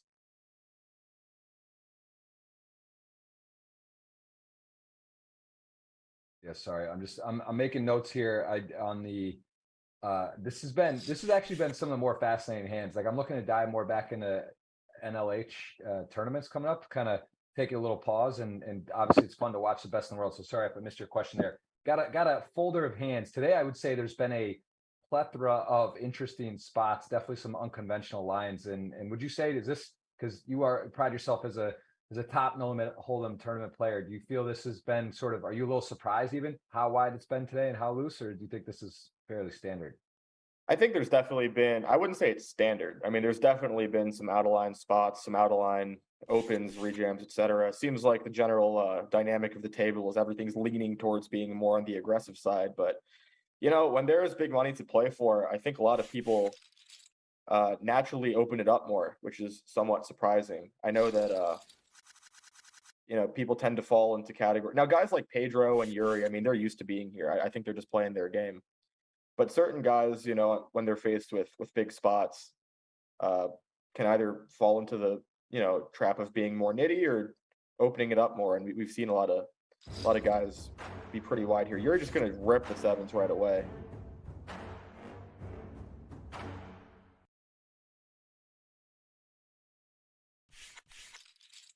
Yeah, I think it's a pretty standard rip, although I think we would prefer to see him leave himself a little bit of the escape hatch, you know, so instead of maybe just putting it all in, opening to like 7 million or something, just in case, but. Yeah, we see that executed a lot, and here we do see the A7 suited, very standard shove, gonna have no adversity. What's your schedule coming up, Michael? You got any live events? You hitting some live stops? Yeah, I'm doing. I'm flying to Florida tonight. Actually, gonna do play the 25K in Florida. We'll see about the main, the 3.5K main. I'd like to play it. The problem is it just overlaps with PCA. So the plan is to play the 25K in Florida, play some of the PCA stuff, and then focus on playing online for I think a little bit after that.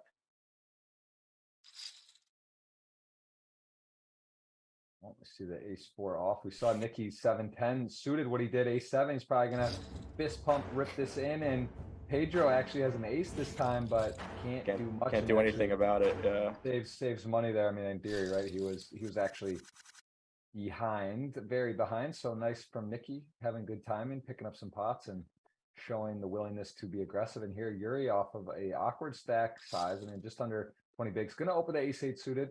Elon with king queen off. Would prefer more aggression with this hand than the deuces, right? We've seen him flat deuces. We've seen him play some pots with low pairs here. At least king queen's got some better playability post flop. And as we see here, king queen actually, in position, pretty fair fight. Although Yuri with a massive flop, 6-6 deuce, 2 diamonds, has enough flush, and see how he proceeds here. Yeah, I mean, your hand is just so strong. You got kind of two forces at play, right? On the one hand, oh, it goes for a lead here. Is that what happened here? Was Yuri the big blind? Or no? Did Yuri open this one under the gun? Yeah, it was a lead Okay, flat. okay. And then he is Lead. Okay. Makes sense. Sorry, I thought. Yeah, thought for a second Yuri was the big blind, but no. Okay, makes a lot more sense now.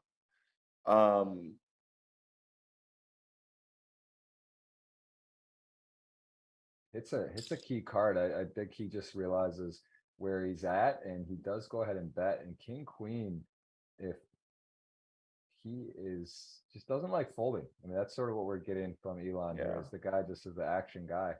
But, yeah, I mean, definitely didn't have to continue against the flop bet. Now looks like he still doesn't want to fold somehow on the turn, even though he really has nothing here to work with, and does end up letting it go. Nice pot for Yuri.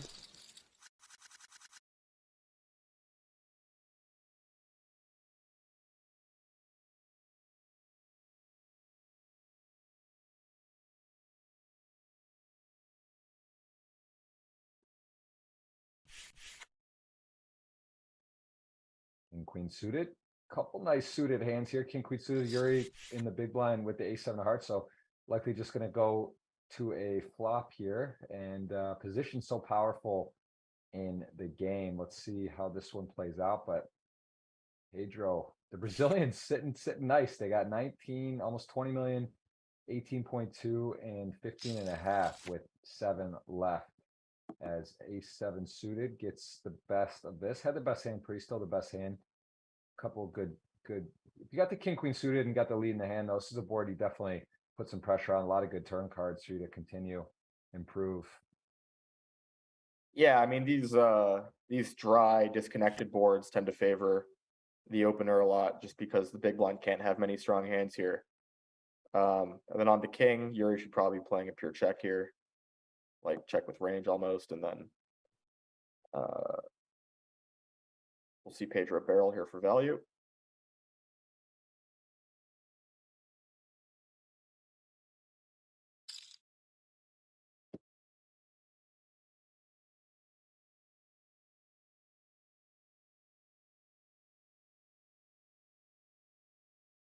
All right, we got 146 thumbs up so far. Remember, that is the first part of the entry into the giveaway. And look at this.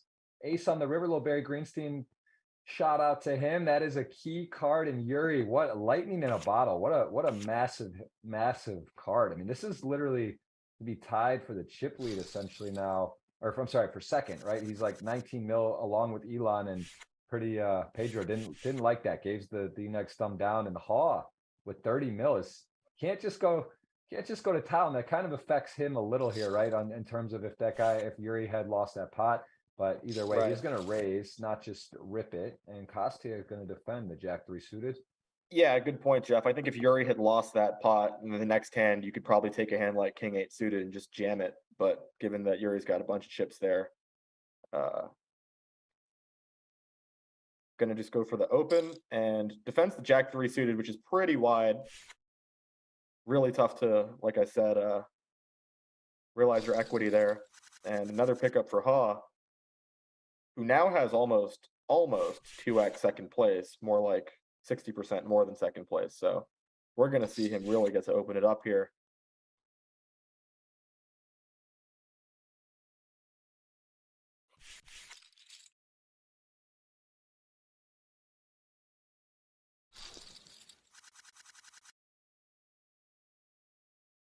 And look at Haw here, just premium after premium. Jacks, I would expect fours to maybe just put it in here. He's the short stack, has the least ICM pressure on him. Knows Haw's going to be opening wide, but he's going to be running right into it here.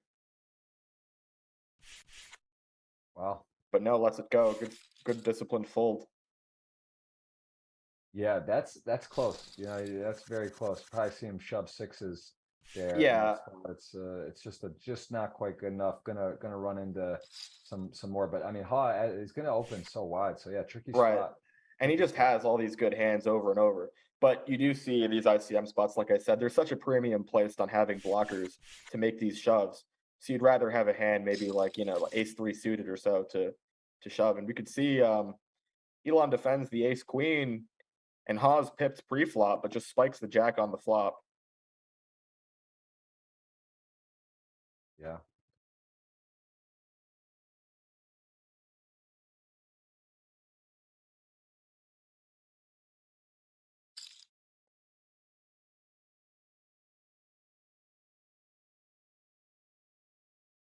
Yeah, Elon, very tough spot here. Of course, you know, for that size, drawing to the gut shot, it's just sort of like one of those things that's frustrating. You realize that probably got out flopped of some degree. It's just the king jack nine two hearts. It's just the thing. I'm just what I'm telling you about the ace queen. It really is a tricky one to play, right? It just feels like it doesn't. Why is it not ace deuce deuce, you know, or ace five seven or whatever? Like some, you know, three three five. Like just such a tough hand to play. So many spots, and even here, Hog gonna check back pot control, has the best hand, and Elon now sort of even frustrating. It's tricky to play here, right? You just don't know what to do. It's kind of like, man, do I have the best hand ever? Maybe Jack hope to check back and win, but as he sees the bad news, he did get out flopped. And Haw is running big pot, 38 mil. He's got double second. Like this is his sort of shaping out, shaking his way.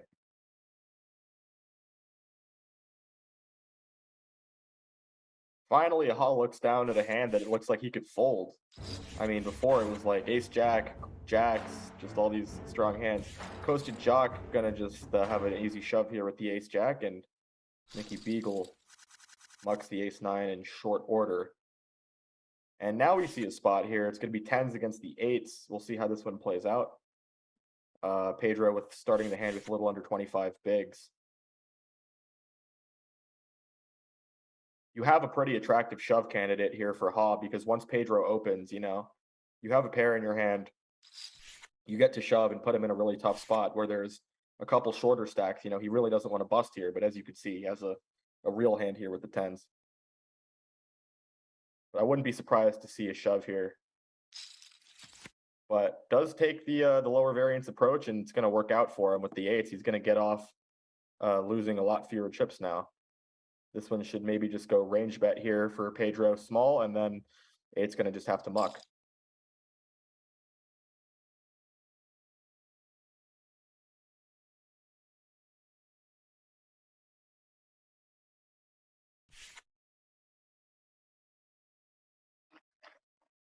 So yeah, Haw just dodges a bullet there.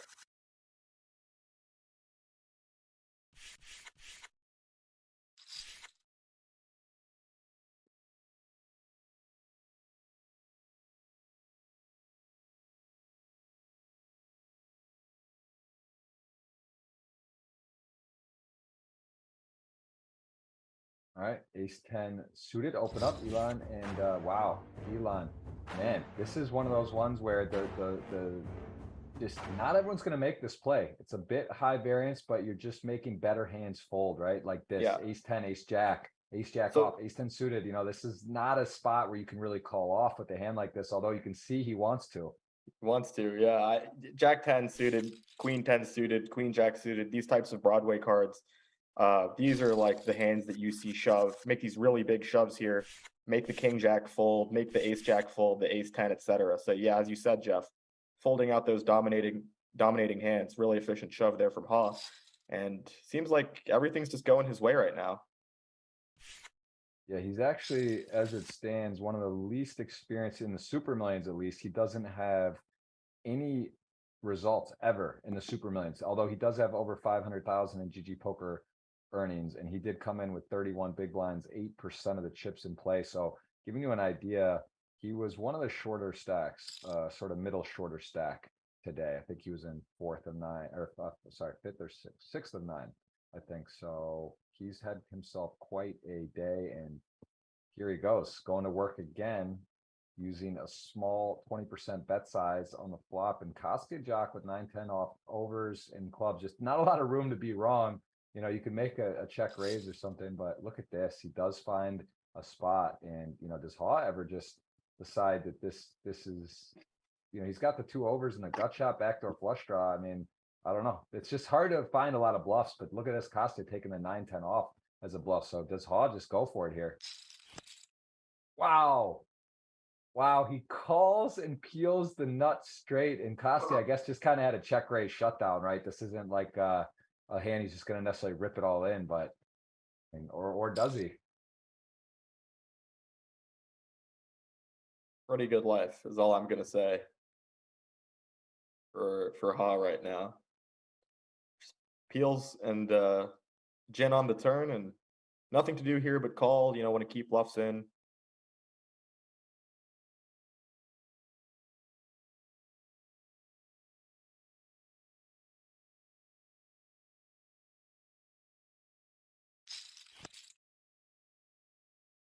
Pretty gross river if you're Ha, knowing that you lose now to any club combo, any 7, any 5. Seems like when you have 10-9 with the 9 of clubs here, it seems like there's nothing to do but put it in. And, you know, but he checks. And it's going to be a check winner for Ha. Man, Kostia messed with the bull, got the horns there, although at some point maybe it could have worked, right? If he doesn't, he got a bit unlucky on the run out, although he is in dire straits. 2.8 million going to be through the blinds. Gonna have about 5 BBs here, as actually there's a chance. Let's see if Pedro, yeah, Pedro's not gonna let that go. King 9 suited under the gun. I was gonna say maybe he gets a chance to get first in there, right? Because I don't think Yuri's gonna open 7-8 with his stack there on the button. So that's a little unlucky that Pedro just decided to play sheriff or play the warden, right? Just taking control, not letting any pots go uncontested, and he does pick that up. So now, yeah, Kostia is the shortest stack by a lot. Yep. And so Kostia being left super short here with under 5 bigs, gonna put a lot of pressure on those middling stacks to not bust here, creates that additional ICM pressure. Yeah, and Nikki also just not wanting to make any missteps. He is fairly short, but he's significantly more chips than Kostia. So you see that pay jump is massive between 7th and 6th, right? Not going to want to step out of line. So he's kind of handcuffed for the time being. And Yuri with the light open, Pedro, we know, little surprise folds, maybe just believes that Yuri isn't opening light into Kostia's 2.8, but I'm a little surprised to fold there, but maybe a lot of respect for Yuri, I'm sure too. Sort of plays into it.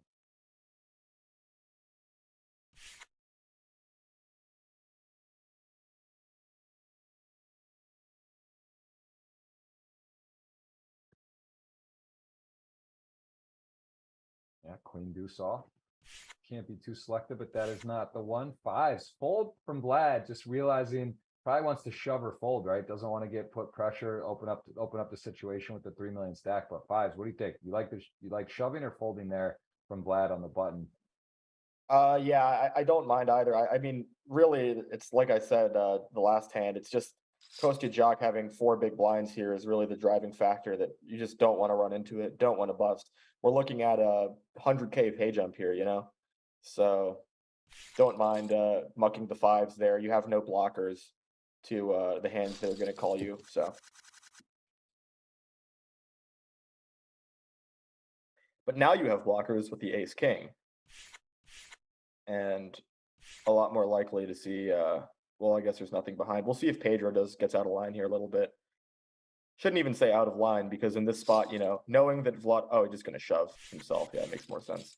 Didn't realize how short Vladimir was in terms of big blinds.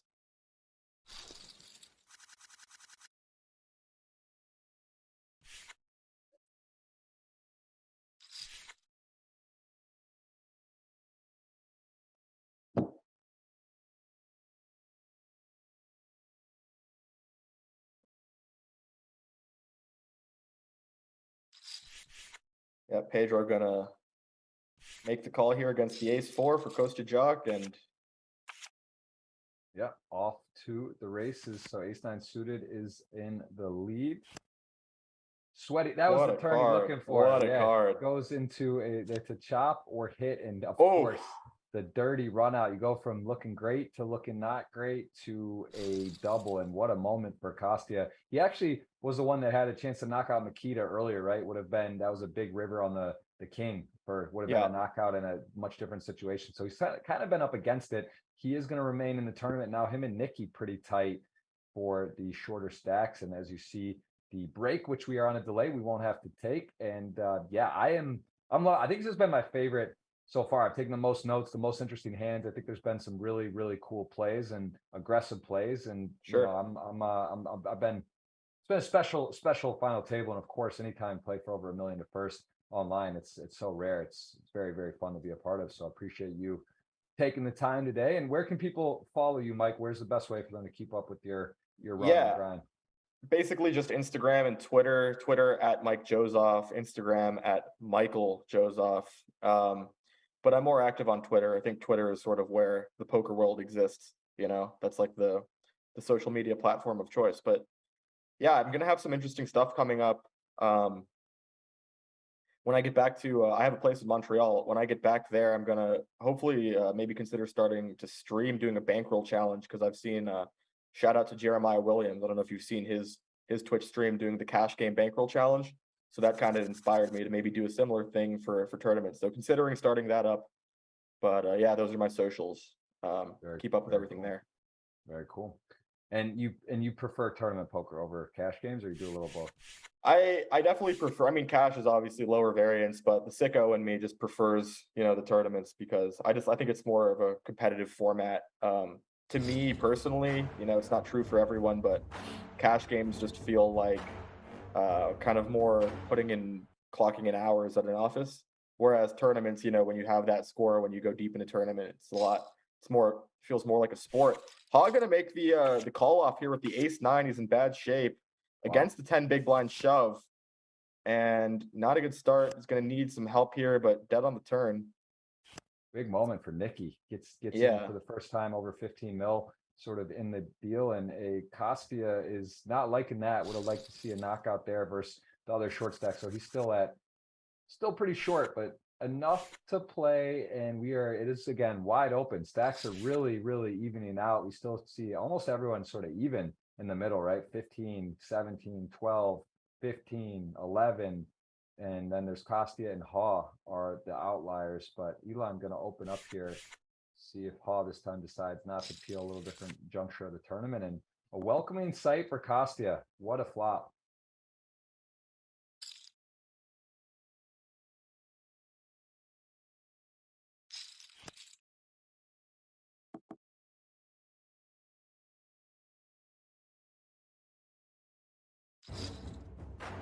Just puts it in, runs right into it. Needs a club on the river. Wow, big moment. And the Nope. peel was quick. It was quick. No, it didn't seem like the long, slow peel. They didn't want to do it to the man, the streamer in purple there. And look at this, 14 mil. It is, you really can't have much more of an even shot right now. Elon, who was chip leader, all of a sudden is the short stack. So pretty, I mean, look, he was showing us with the deuces, how he was playing deuces and going for it, that he really was looking for a run over. And of course, that's going to work sometimes, and then it's not at others. And currently we see him in a tough spot with the shortest stack, about 10 bigs. And look at this, Costa Like showing to us see some it. moxie. Yeah. I was gonna say, really good hand to shove, only shoving about, what was that, about maybe 14 bigs effective. Vladimir has to call off super, super tight. Gets to fold out most of the dominating King X. And this one should just be a raise and take it for Haw. But yeah, I mean, as the blinds go, I mean, there's, like you said, Jeff, I mean, we have a lot of stacks that are really close together, and then just Haw with a massive chip lead. And as the blinds get shallower and shallower, you might start seeing some configurations where Haw gets to start playing a lot more open shoves.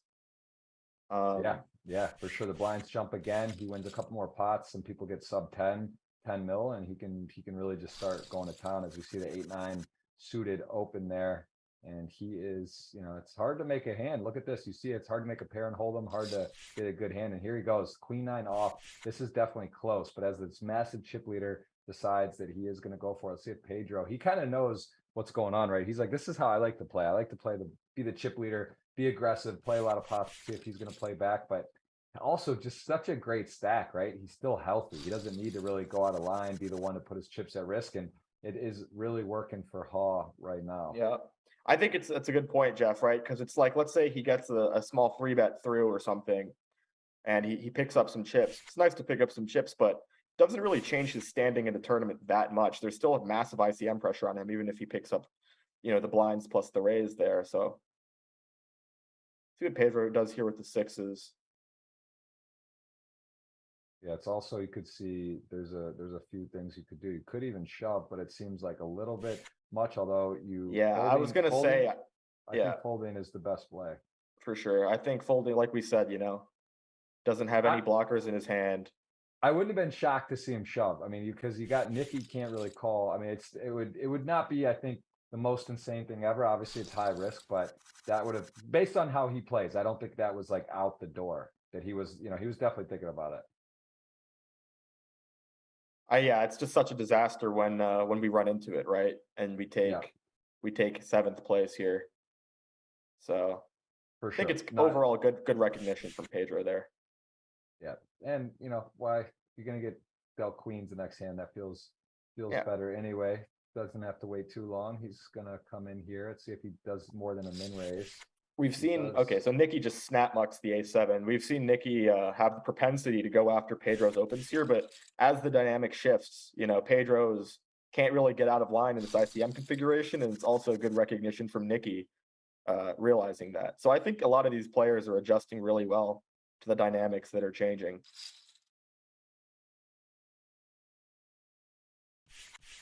Yeah, as we could see, Pedro just very short order just mucks the king 10 suited.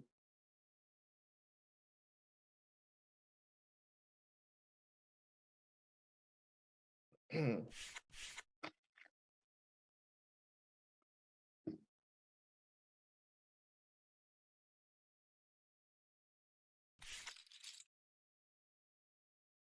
lot of cool hands. Really fun to do these final tables. Welcoming everyone. Thank you for watching. We got over 2,000 on. Gonna play to the winner today. Again, Mike Jozoff is joining us and definitely knows his poker. It's been cool to listen to him analyze, think, and watch this very, very electric final table. We'll say that. It's been for sure exciting to see some very, very inspired plays,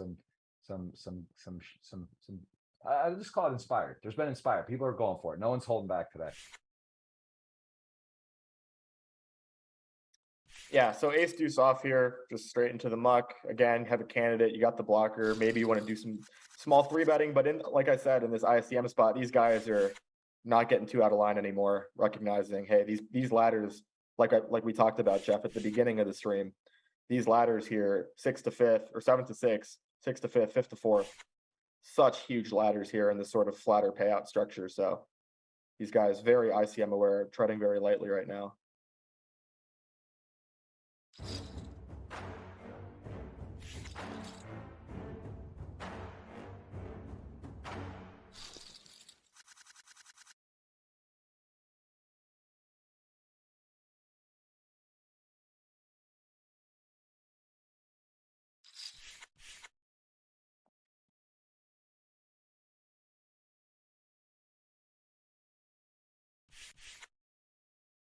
A7, Nicky gonna go for it. And this is one of those ones where in the solver world, King Jack suited can play really nice as just a shove, although the position is not particularly appetizing as it's under the gun, but it is one of those hands that there it is. Solver says shoves, good spot, and A7 off. Trust me, he's gonna get better hands to fold than that, but this certainly will not be calling. So nice hand from Pedro, and that is a big pickup there. 16.7 sort of leapfrog, and not a spot everyone's going to take, but definitely feels like the right move. This is an interesting spot here. Yuri looks down at the nines. We got 2 ace kings behind him. But you see, look at that. Like I talked about, right? I mean, actually, it's funny that this is happening because with my friend group here, I've been talking about this a lot, like the past week, just because been seeming to happen. But when you have that early position open and you have the nines next to act, just straight into the muck. We see the best players in the world do this with such, just do it so casually because they're well prepared. And here we should just see them chop this up most of the time, but got the clubs working for Ha. Yeah, 2 flush draws though. That's what Nicky will tell you, and it is. There's the free roll. And oh, 50-50. Chop it up, fair fight. Ace queen would have got there. Pretty much any pair. That would have been a tough one. So fair. I think both players were lead, and nines would have hit that set on the flop and held. So nines might have tripled there if he went with it. So, but it's still a good fold. Really good recognition from Yuri. Yep, he is also ace 10 off 7-handed. Kind of really interesting spot with the stacks. Elon short, and he's going to running into it. Yeah. I mean, how many premiums have we seen Ha get dealt in this final table? A lot. Yeah. So here, playing about 20 effective, Ha's going to be able to leverage his ICM pressure. Should do a lot of 3-betting small, these small polar 3-bets out of the big blind with these blocker heavy hands. And you got to balance that with your strong hands. So Queen's definitely well strong enough to 3-bet call here. And I wouldn't be surprised to see Yuri put it in here, just thinking that maybe this guy's overdoing it. But again, Yuri steps out of the way of trouble. So I will say, Jeff, I really like the way Yuri's played this FT. We see why he has so many good results so consistently. Yeah, he's a sicko. I mean, he is really one of the more impressive poker players. And again, now he's moved into mixed games, got heads up with Jungle Man, who won his back-to-back players championship. But really just a guy you can tell, he does the work, quality person, quality player. And of course, I'm biased. I love Brazil. My son's half Brazilian, my wife's Brazilian, and I'm a big Brazil fan in general. And he is sort of the, he sets the bar, right? He's one of the marquee guys, household name in Brazil, and one of the absolute just all around crushers. So it's always nice to see him do well, but it's like at some point you want others to win too, right? The guy, I feel like he wins everything. Keep tabs on how your son plays, Jeff, just as he grows up, to see if he plays like a psycho a little bit, knowing he's got half that Brazilian blood in him, So yeah, I'd like you to report back and let us know how much of it is hereditary. Trust me, he's been around some games. He's seen some. He knows about poker chips. He knows poker, and I mean, all good. It's a beautiful game. Hopefully, won't be playing for real money for a while, but he's 3.5, and he likes it. He already likes to. Who doesn't like poker chips? I guess, right? Kids like to play with stuff, and he definitely enjoys that. Good recognition here from Yuri, just knowing Kostya Jock just can't call off in this spot very wide at all. And Yuri, it's Nicky Beagle, Yuri, Kostya Jock, Vladimir, and Pedro, all pretty close. Ace-6 suited, Ha goes for the min raise. And again, we're getting close to that configuration where he can just start shoving hands like this. He's over 40 mil. We said it, the 10 sort of guys are shifting closer to 10 mil. Some of those stacks. We got Elon, who's in dire straits, and Yuri was gonna say, you can see the wheels. Wow, the wheels turning here for Yuri.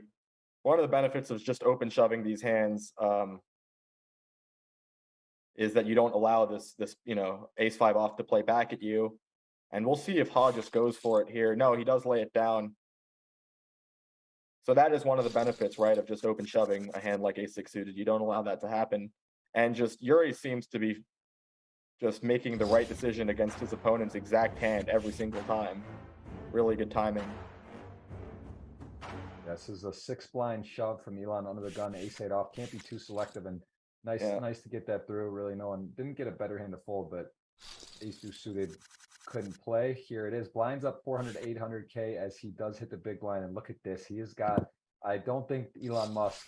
Oh, wow. I mean, does he get bailed out here with the min raise from the Jack-8? Because going to see the aces action. I mean, this would have gone in, I think, surely if it had been button, right? Just open. Yeah. But now Vlad has a decision if he wants to get cute or just rip it. I guess it's going to be a small 3-bet, right? Got to be the play here. Got to be a small 3-bet here. Yeah. No other flatting doesn't make a ton of sense.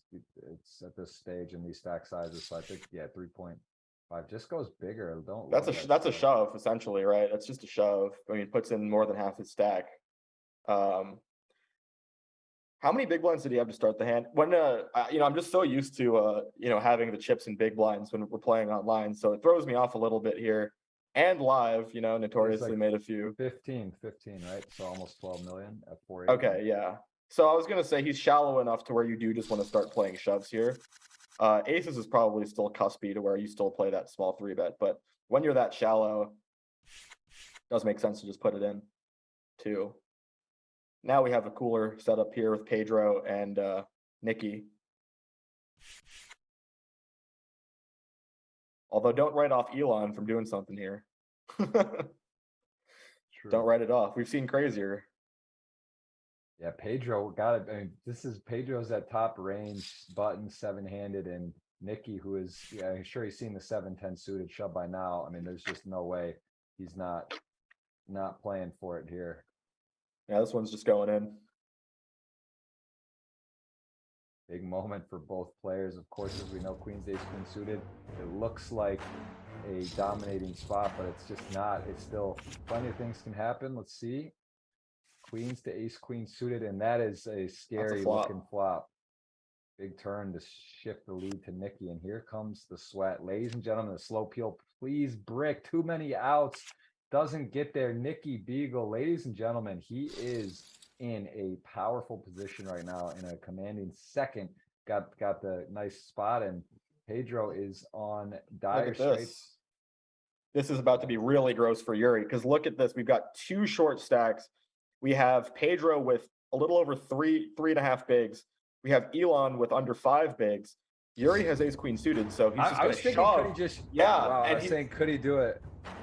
And so, like, because he doesn't want to raise fold, so he has to put it in himself. But Vladimir, look at that. I mean, this is just too much, man. Wow, like, look at that. Gets Vlad to fold the ace king suited there. That's unreal. And you notice how he had the auto fold button on as soon as Yuri opened shoved. That's just really good recognition. Yeah, I mean, if Yuri has queens, jacks, tens, it's a nightmare, right? So you can't flip. I mean, you can't flip there. You know, you just really can't flip there with these 2 sub 5 big blind stacks. Pedro's going to put this one in here, and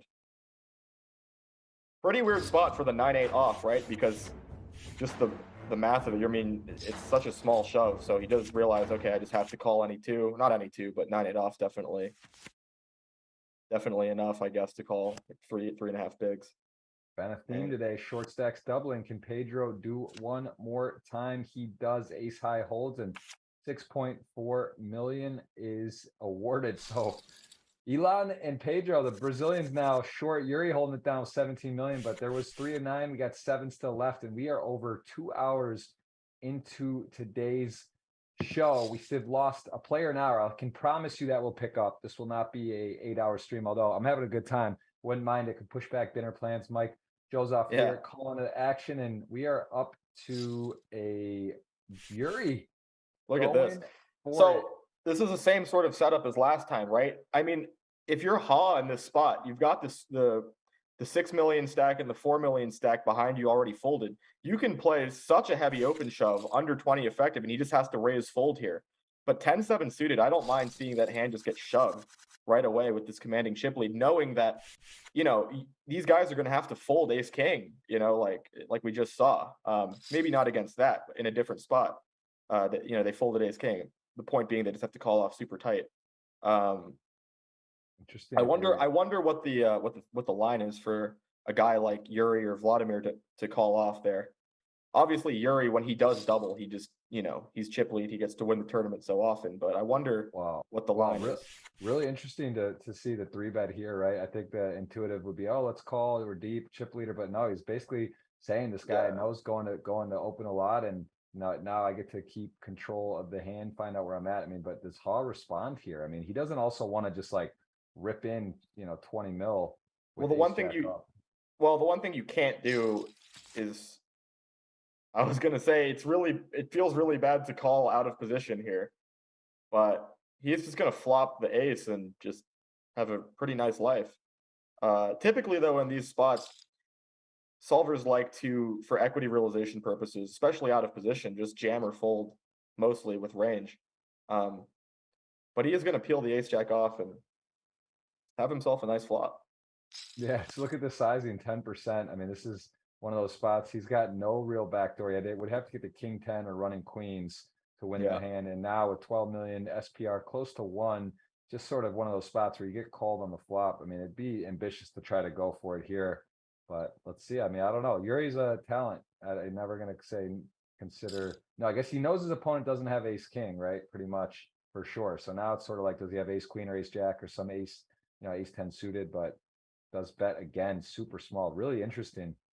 Sort of indicative that he might go for it here, Mike. If he's gonna bet again, set up a shove, like you know what I mean? Like, cause when you get called, like, wow, We'll is he see really if is he. he really gonna go for this? I mean, this is Yeah, this is weird. You can't win with queen high, but queen jack of diamonds, such like a kind of random combo.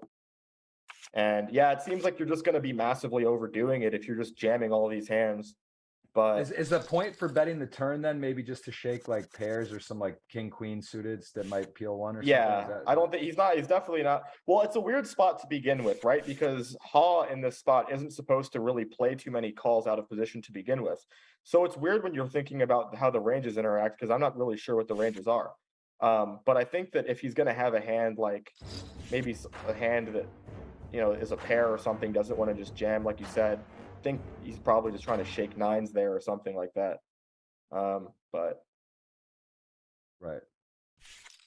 Yeah, makes sense. All right. Well, Elon has a pretty looking hand. Doesn't call off the 8 high as it stands. Him and Pedro sort of in a battle of outlasting each other for a nice jump from 7 to 6 as we see about $100,000. It starts getting really juicy. You can see over 500,000 to fifth. Top 3 get a million plus just about. And this is this one's got to go in. And yeah, with king high, you got to call. It's 4 big blinds. King in the window, but ace right behind it. Everyone's got a little something, but the ace 9 in the lead to the river, and it is going to hold. So, been a theme today. Short stacks doubling up for the most part. Elon sticking in there. Pedro wanted to see a knockout as he is now basically tied, actually shorter than Elon, who was our chip leader for a decent duration of today. Finds himself as a short stack at the moment. Pedro, king 4 suited, will pass, get the walk for the chip leader. And this is now 45 mil, like you said. He's also got direct position on the second stack, 20 mil. So everything's sort of working for Hall right now. 6 is just going to hit the muck. King jack suited, I don't even love opening here either. Yeah, so good recognition. That one hits the muck as well. Now from the button, it's a little bit of a different spot. You just hate getting rejammed on here, but king jack off have reasonable blockers to the rejamming range. Going to go for the open. And we'll see what Yuri does here. Just going to muck the ace 6. Interesting too. Yeah, Yuri also recognizing he's got to be pretty tight, Nikki opening, right? Knowing that Hall can go to town and Yuri's got whatever. So he just decides to let it go. And Pedro, look at this timing. Gets ace king, and the big line has a little bit of decision, although it's a lot of his chip, but snaps it off. Ace 8 suited. Ace king to be back to 10 million. Does it work? Ooh, dangerous, sweaty. Costia pairs the 8. Got the, this is a super action turn to the river, and it is a 9. That is going to do it. Ace 8 suited, going to knock out the very talented and dangerous Pedro. Goes out. First Brazilian down. We are 6-handed. There he is. 7 million plus on earnings now on GG. Over 2 million in Super Millions. Very talented player. Number 19 ranked overall in the Super Millions format. So it shows you the power of Pedro.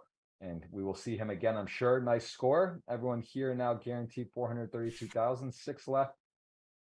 And a very exciting final table. We are excited to have you. Thank you for watching. Let us know where you're from. Almost 200 thumbs up. That is the first part of the giveaway. It will be $50 or $100. I will initiate that giveaway very soon. And we will give 50 or 100. Who's left for the 100? They had the chip leader, right? Elon Musk. They got the streamer Costia. We gave him Yuri. Do I have Ha or do you have Ha? Oh, between you're talking about a different bet, but for the audience. But oh for yeah, I us, don't. it's Yeah, been a while. It's been a while. We might have to go on the playback. I'm forgetting. I forget. Yeah, I forget too. I know I had Elon. I took him first, I think, which I now regret doing. But I think I have Ha, right? I think you gave him to me, if I remember correctly. But we can check back later. Yeah, I believe I didn't take him because I didn't know. And I have Yuri though, right? Yeah, you have Yuri. I have Yuri and Kostya. You have Nikki too, and you have Kostya as well. Right. I think I have Ha, and you basically have the field almost, like aside from You have Elon. Vlad, Elon, and Ha, I think. Yeah, I think that's right. We'll check Pretty back close, too. pretty close, pretty close. Audience, if you could confirm. Team Brazil in the chat. What's up, man? Indiana in the building. We got a lot of Dartford, UK. Got an international crowd here as always. A lot of legends coming in and watching us. We saw friend Matt come by. We saw who else? We saw a lot of people. We saw a lot. Rampage came in, said hello. Yeah, Ha just realizing, just getting too good of a price here to try to hit my 4, and that is a turn card. Ace King, Ace 4, got outs, but not enough. Elon back in, welcome. And honestly, that changes not a it changes, it makes it very tight. All these guys, 12 million, 11 million, 12 million, 17 million. Nikki's sort of separated into second there, but has a tough seat. And this is sort of shaking up for obviously if he had won, would have been the same. But here, Nikki gonna come for a raise. This is very curious to me. Yeah. Well, it's just a pretty standard king 7 off, using the blocker with the king. He's going to play this polar ISO, get the king 9 to fold. That's exactly why he does it. Ha recognizing, okay, he's going to be pretty tight in this spot because he doesn't want to bust. The good thing about ISOing king 7 off is that when you do get jammed on or something, you just get to fold. It's not like you're giving up, a huge hand there. So typically use those offsuit blocker hands that you're pretty happy to raise fold. And this one will just go jam and call, I think. 8s is a pretty nice call here because, those pairs perform super well against the any 2 range. Goes for the ISO instead of the jam. Going to save himself money because Yuri's just going to put it in here for sure.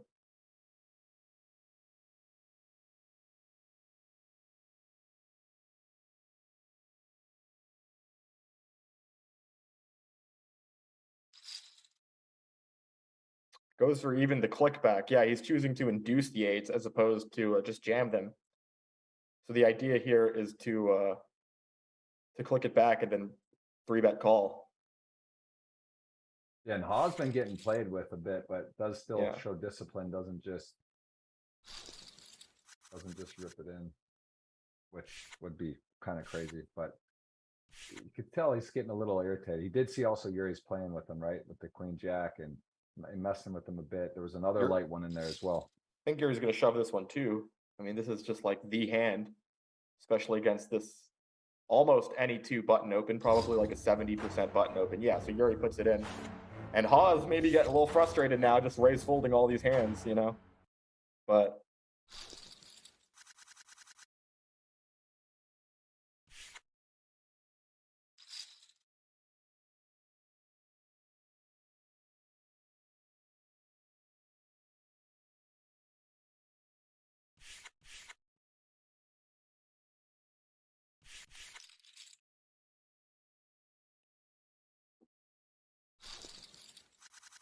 Nikki, 24 mil, kind of eyeing that chip lead, but either way, they are in a different category than the rest.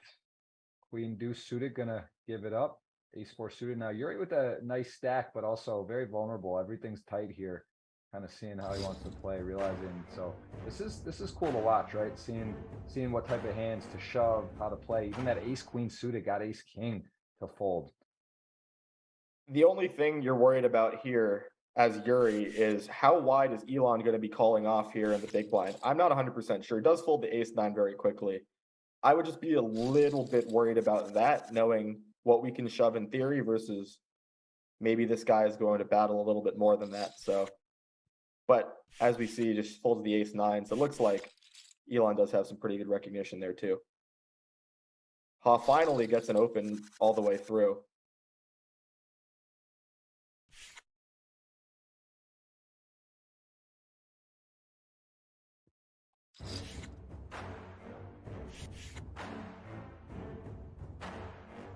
We could see, yeah, ace queen suited going for the just the open shove, 16 bigs. Doesn't want to get played back at. Yeah, it's just really getting that depth now for the 1 mil big blind. It's getting there. And kings with a 11 blind kings is nice. Very nice spot as you see ace 9 suited for Yuri. So let's see. Some players shove, some player min raise off the stack. They have some raise fold. So see if he does go for the min raise, or if he just says, you know what, maybe I get called by a worse hand. I don't get cute. I think either is fine here with the kings. Max equity realization. He goes for the shove. And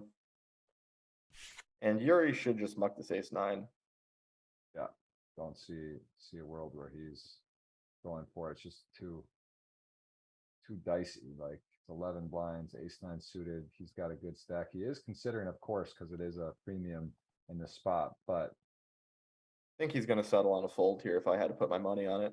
yeah, I would be pretty wildly surprised based on how he plays. Also, he's such a good player, such a post flop, such a, doesn't need to take like a razor thin margin on a spot and actually be stepping into it here. It does have the player covered.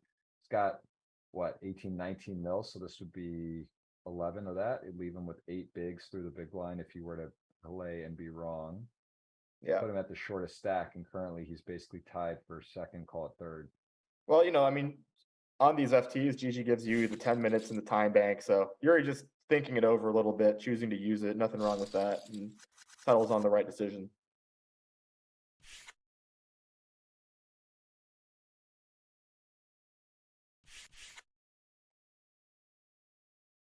And we're going to have a little bit of a decision here, right? Because Yuri with the a7, such a nice shove with the blocker, the offsuit ace, such a natural, easy shove for Yuri. And now with the king queen, look how fast that hits the muck. I think a lot of players who are less studied would call there, knowing how wide the shoving range is, knowing king queen is ahead, but really you just can't bust there. And king queen just losing already to all of the offsuit ace x.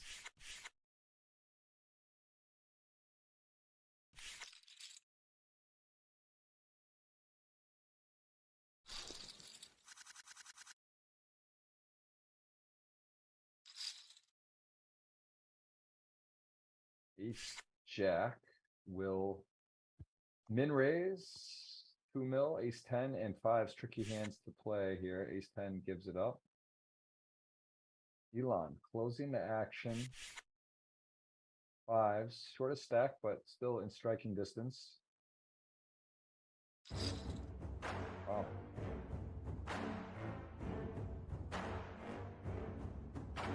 Tough spot for Nikki too. Don't see how we can, when we call, oh, he folds to the 9 big blind shove. And Elon taking a pretty wide rejam there, but it does get rewarded.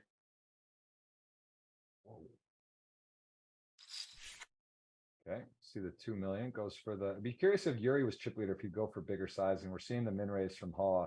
I mean, he's got a chip lead, but everyone's right there, right? Like double, and you're. Well, the thing is, as the chip leader, it makes more sense to go for the min raise, right? Because you're going to be opening so wide, so each raise is more vulnerable. Yeah. So you're going to have a lot of garbage in that opening range. So using the min raise makes sense to save yourself money when you have to raise fold. Would expect to see deuces just probably hit the muck here. Oh, goes for the shove, runs into it. Wow, he's got the best hand slightly. I mean, I guess technically pure flip. Deuces in the lead. All of a sudden, a 3-1 favorite to have 40 million. But wow, on the turn, puts him down to 2 outs for a 2. Not going to be ace just in case he missed the turn. Shows it. GG, huge moment for everyone involved. And Nikki going to go out. Folds the ace jack. Close spot to Elon. Instead, takes a flip the next hand versus the chip leader. And there it is. GGPoker earnings going to be over double that, as he is our 6th place finisher. Gets 432,000. Quite a score. Everyone locked up over $500,000 now, and 5-handed poker underway. Yeah, this is a pretty nice one to induce. Now it's just a huge chip lead now for Haw. Yuri's pretty handcuffed here with the 11 big blind stack, 12 big blind stack, 13 big blind stack. You could tell Yuri kind of wants to get out of line here, doesn't really buy it, but 9-6 suited don't really have the combo to do it with. Oh, he just goes for it anyway. Wow. And yeah, running right into it with the ace jack again. Ha probably just going to put it in, nothing else to do. And snap fold from Yuri coming up. And look at this now. Ha probably with what, 61, 62 million? So that's, what is that? It's more than half the chips in play, right? If I'm doing the math right. 40, yeah, it's about a little over half the chips in play.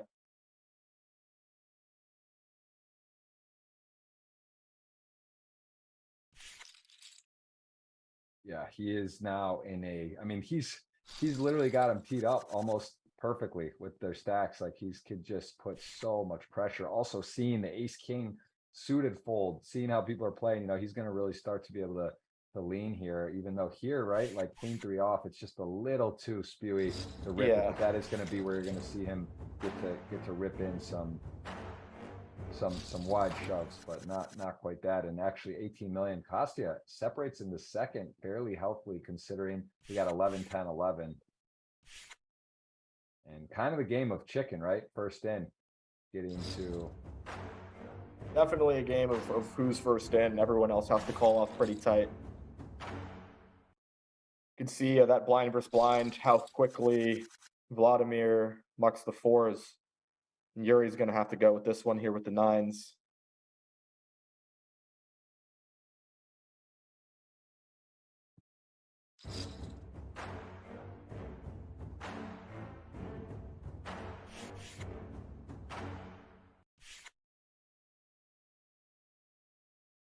Yep, Yuri gonna get it through. King 8, 60 million. What a spot. 60 million. You got basically all the players combined. What do they have? 12, 30, 43, 52. So he basically has more chips than all the remaining 4 players combined. And of course, in a great spot to take it down. Ha has the players in the this could be his day, man. Hard to say. Can't just automatically say it's a win, right? But he is in a very prime position. Probably the only thing not working for him is Yuri on his direct left, who's been causing a little bit of havoc. But with this stack size, Yuri's not really going to be doing too much right now, right? He's sort of in a handcuff position. So let's see how Hod maneuvers here. If he can continue to pick up everything.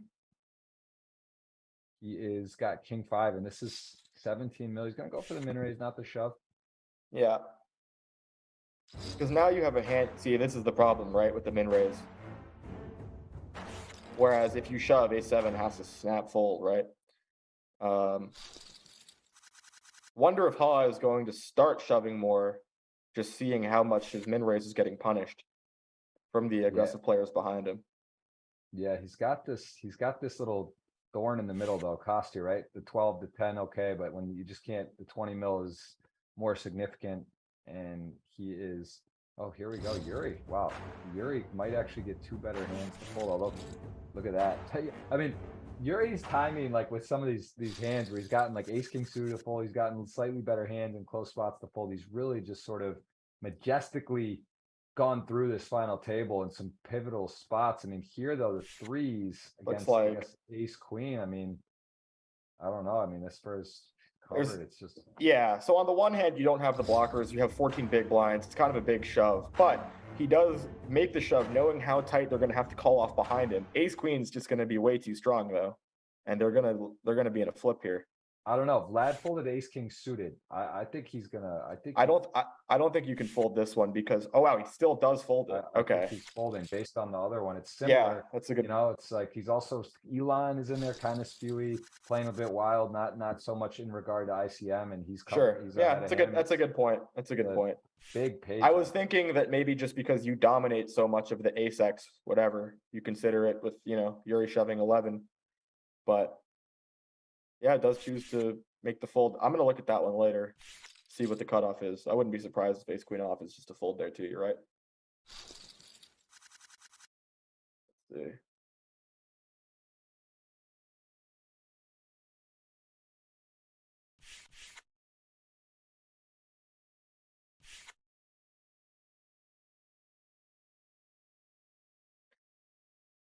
the thing is, right, like, when you double, you do get to win the tournament a lot more often, but the problem, like, we talked about at the beginning of the stream, is just the super flat structure of these jumps. You know, each jump is super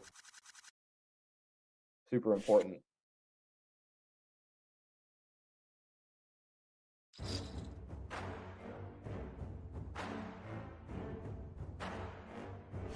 Yeah, I see the mention. Jason Parker saying some player for the win, some playing for the ladder. Look, everyone's in different spots, different situations. Can't blame for either, right? It's a lot of money. Winning's nice, but also with winning comes the money, but you do put it at risk sometimes in spots that others won't. Amir Vahidi said it best: in order to live, you must be willing to die. That's kind of a theme in tournament poker. You gotta take some risks. Well, this is kind of reminding me. Remember, there was that Twitter debate, Jeff, about like who would have the highest win rate. Is it going to be a nice regen here? Going to work? Who would have the highest win rate in tournaments? Is it going to be like the top players who are going to exploit the Rex the best, or is it going to be a solver, right, who's just playing straight GTO, not exploiting? But I think early stages in the tournament, sure, like the best players are going to make those adjustments, but this is where all the money is made. And the computer is just going to play perfectly in these super dynamic, tricky ICM spots where even the best players are making huge mistakes all the time. And let's see.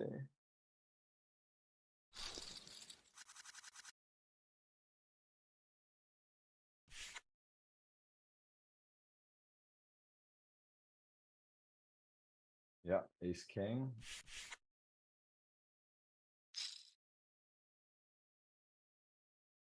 Gonna have a giveaway here shortly, ladies and gentlemen. Again, it'll be $50 or $100. Got to hit the thumbs up to be eligible, and then wait for the key word. So 234 so far have completed that. Appreciate all you hit the thumbs up. We got over 2,600 watching this very special juiced up final table for Super Millions every Tuesday, 1:45 Eastern. I will be your host. We'll have a special guest today. Mike Jozoff joins us. He played the tournament, did not make the final table, but is probably better off now, right? You've learned, you've played more hands, more experience, getting to do some high level commentary here. And sure, yeah, it's fun, right? It's fun. It's not fun to bust, but it's fun to watch. It's like a forced study session. That's what I always say to watch these. Like, you know, how many, these are all up on replay, but you know, how often you go back and watch a 2-3 hour final table? Not as much. It's kind of fun to like guess in the moment what's going on and go through it. So it is fun, and this is a fun spot for Vlad. We're probably gonna see it here. Don't think I mean, from what we've seen from Elon, I think he's gonna take this rejam, and obviously, does just muck it, stays out of trouble. So Elon, you know, shown he can switch gears a little bit, right? Playing a little crazy before, maybe a little spewy, but staying out of trouble here when it really matters.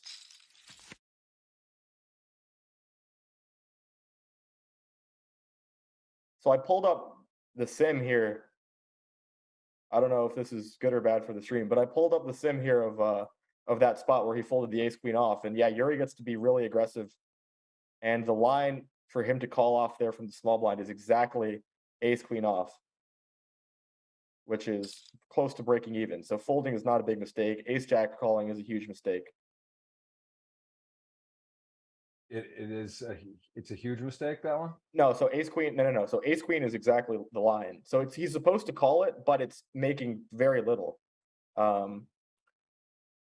Whereas the ace jack off is a huge mistake to call. So it's right on the line, the ace queen off.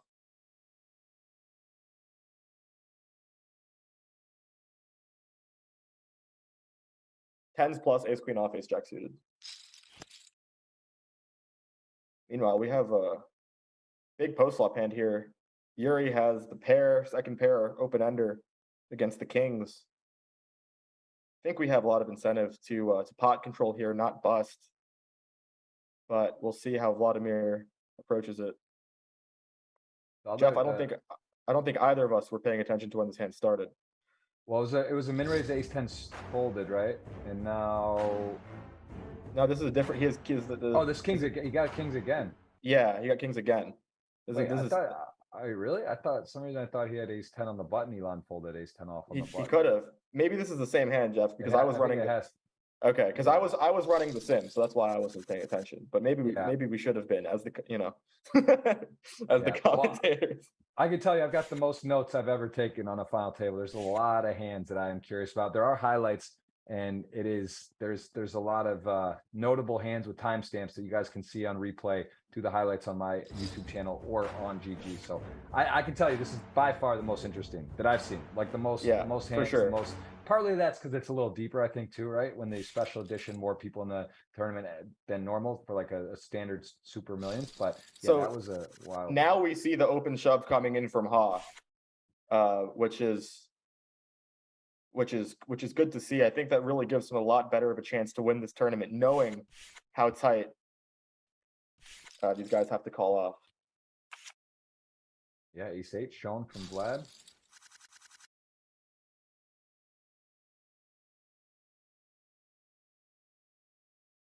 And we are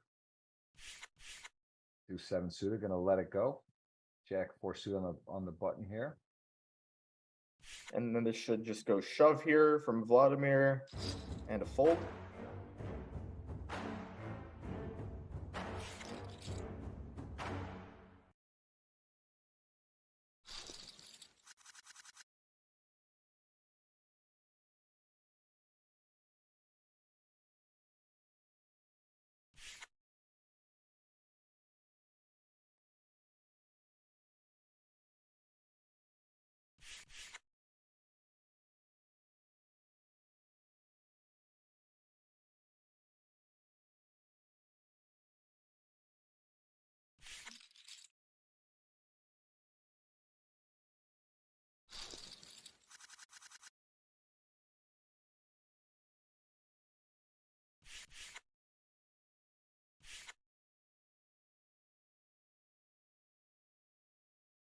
Okay, 3-4 off. And Yuri, though, with the 6.7 million, does get a walk. Just such good timing, right? I mean, he's gonna have a tough spot, right? To call off's never fun. Queen-4 suited in that position with his stack, probably gonna go for it. But I mean, it's also he just doesn't like calling off, and it's there we go. Now he's got these two stacks in a spot. There it is. And shove. Yeah. Yeah, and this is how you just crush the final stages of a tournament here. Really, just when you're shoving, there's just no counterplay. Doesn't matter how good your opponents are. In fact, the better they are, the more aware of how tight they have to fold. So really no counterplay to when Ha is just shoving here. Only counterplay is to wake up with huge hands. Elon gets one through. And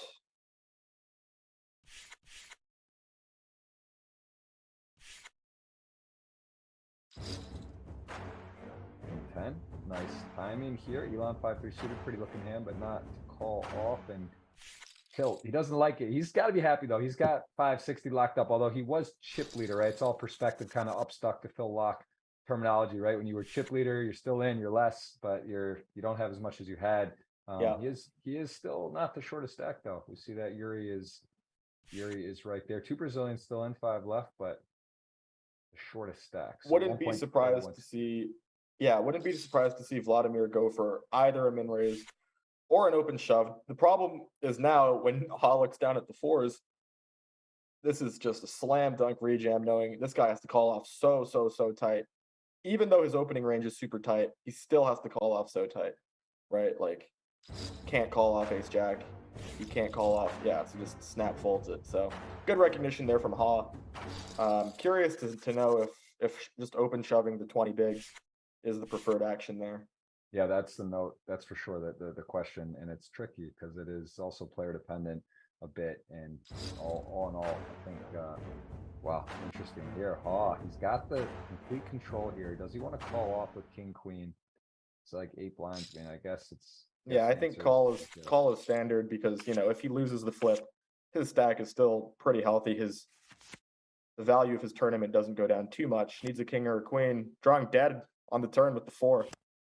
Yeah, Jin for Elon Musk, back from the depths. This is similar to the real life Elon. He's had he's a chip leader, then he's down and out. Now he's making a comeback, and he's sort of all over the place. Gotta respect the name here. He's found himself to a final table playing for 1.5 million, and now probably the min raise, right? The worst. Yeah, now exactly. Now your hand is so good that you want to induce here. The thing is, Yuri has no fold equity here, right? Like the king 10 off. So probably just has to. I mean, there's two approaches. I mean, because if you shove, you know you're getting called. Do you decide the king 10 is just good enough against the NE2 or not the NE2 range because he's going to be shoving? So actually, this min raise range is quite polar, right? Because he's going to have some raise folds and some really strong induces. So I actually think I prefer a fold here, given that you have no fold equity. Well, yes, but that's true. I mean, at the same time, like he is, he's shoving. He's just shoving all the mild stuff. So yeah, exactly. It's super polarized, and it's going to be the best hands and the worst hands that he wouldn't call. But he has no fold equities, particularly. The Kostia would. For the worst I think that's a really good time bank and fold from Yuri. Makes sense. Now with the king 7-0 for 5 bigs, decides it's enough. Queen 10 probably just has to call here, right?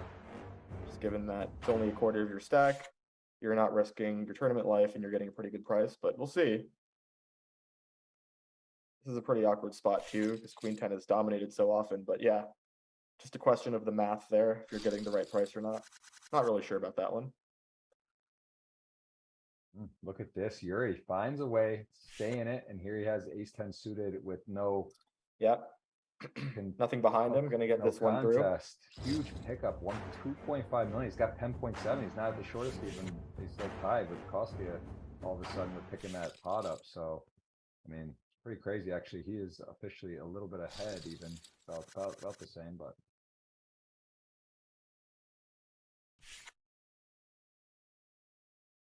And Vlad with ace king.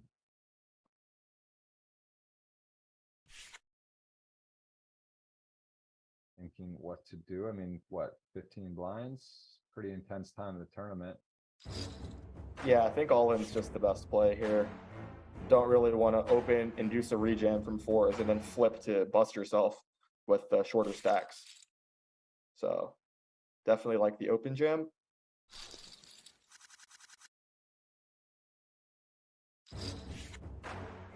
And this one should just get through as well.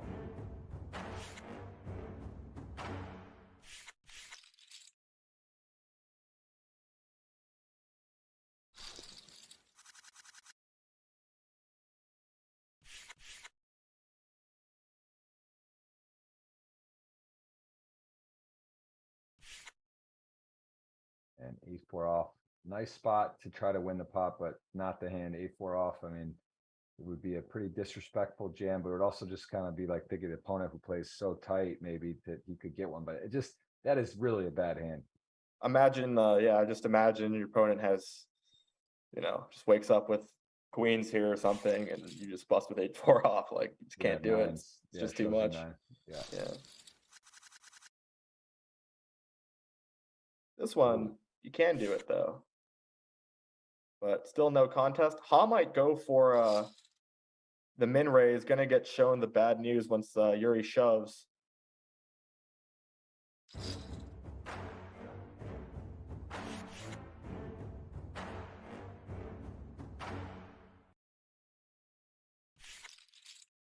Yeah, and Yuri just has just too many chips to where has some fold equity there. Ha doesn't have to call off.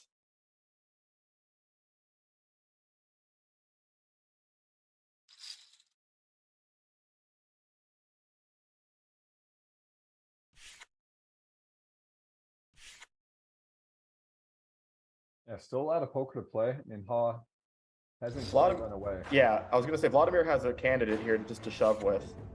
It's a little scary, right? Just with these massive pay jumps, but it's the suited aces here just have removal to the best stuff that you're getting called off by. Block aces, block ace king, block ace queen, etc. And so, huge pickup there. He now jumps into a pretty comfortable second place.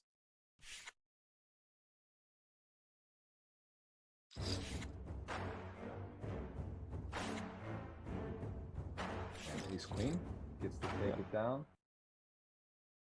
Gonna initiate that giveaway soon. Want to remind you guys to be ready for that. Can hit the thumbs up and listen for the keyword.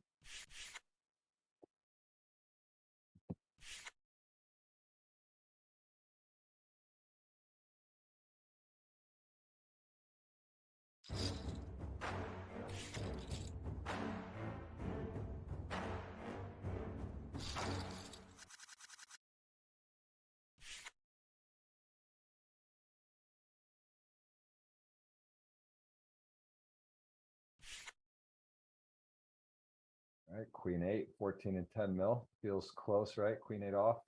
I mean, honestly, I just like an open jam, to be honest. Yeah, I do too. Yeah, min raise is fine. In this circumstance, it's going to work because of the hands behind him. Don't think 10-5 suited can do anything except fold. Yeah, but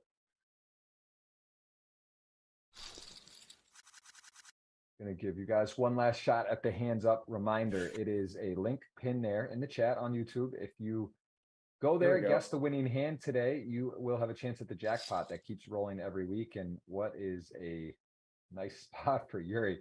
Looks down at the red Rockets, ace versus ace 4 off, and gets to jam it in and haw. A little frustrating. Does have an ace, and it's getting close to the amount where you got to call, but this is, it's just still super dominated close enough. Yeah. And yeah, again, Yuri still just has barely enough chips to have some fold equity there. Ace 4 off again. See, the min raise, you might run into the rejam here from Vladimir. This time he doesn't go for it, although he could have. The Queen 10 suited and should get it through here, unless Elon does something nuts.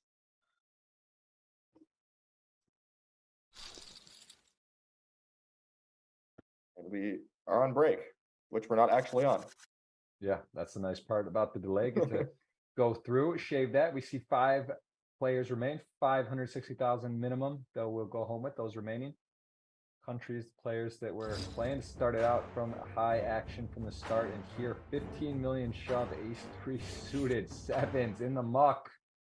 How many times has Yuri got a dominating hand to fold today? It's got to be a record on the Super Millions. I mean, he's really found ways to just get people to fold, understanding the situation, the times. Pretty crazy. Elon here, what has he got? 8 bigs roughly. King 9, close, but decides not to. Yuri, Ha with just the king in his hand. Elon has 11 million. Kostya has 12 million. Yuri has to be super tight, so easy shove, easy take it.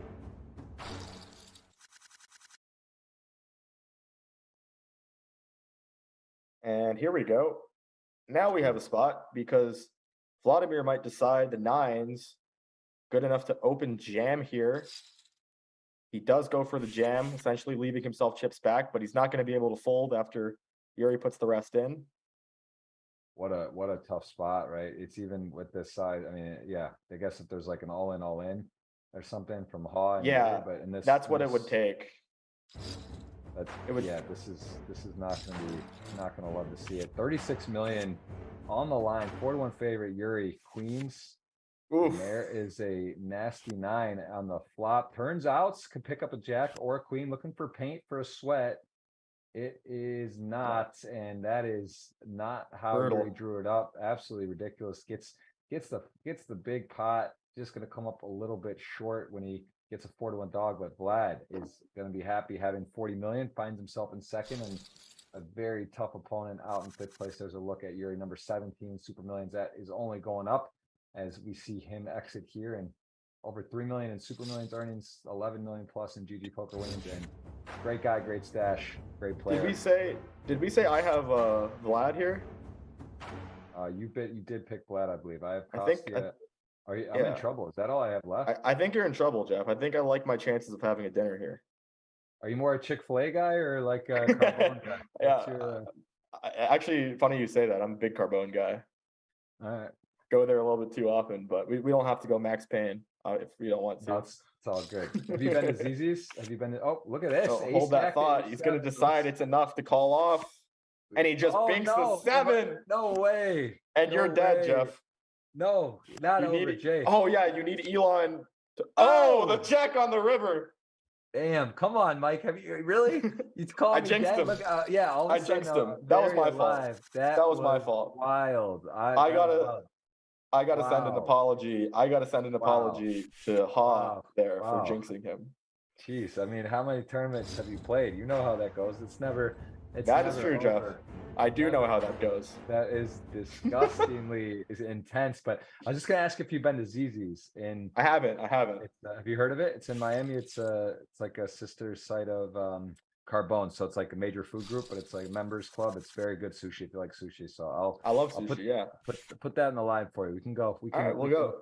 we can upgrade it from Chick-fil-A. It's not over though. You may be treating me there. Let's see. I got a streamer love right there. The purple tag. He's in the mix. He's got 23 mil. He's in third. It's not over. It's definitely That's not true. over. What's That's the chip? true. What's the chip action here? You got like 80, 90 to 20. Yeah, so 9-2 favorite. Yeah, it's looking 90 to 30, right? Because you got Elon too, right? Or do I? Oh no, I have Elon. Yeah. I think it's Oh yeah. So I'm crushing you. not good. Listen, I think this would be the bad beat of the decade if I had to take you dinner from this position in the FT. So it would hurt. Oh, but, yeah. this is gonna hurt for Ha as well. He's gonna be pipped here. Elon's gonna have to put it in. No risk, lowest risk premium on him. Definitely gonna have to raise call the ace-10. He is pipped, but let's see if he can work some magic. Doesn't get the flop. Rick turn. We've seen it before. Never over, but it is looking okay. Now Is three it- side, no good. Side 6. So that is a double, and things got real. Like, man, talk about a run over opportunity into a very jumbled four-handed match. Everyone between 36 and 21 million right now. So wide open, and We're gonna see. Oh, okay, just the open jam. Ace-10 is gonna have to fold now, but before, if it was just a min raise, could probably have gotten it in there. But yeah, just the open jam forces out the ace-10. Once again, the benefit of that. And now just see, now Vladimir, when he has the chip lead, he's recognizing, okay, look at this ICM spot. Nobody can call off here. So just going to be playing open jams.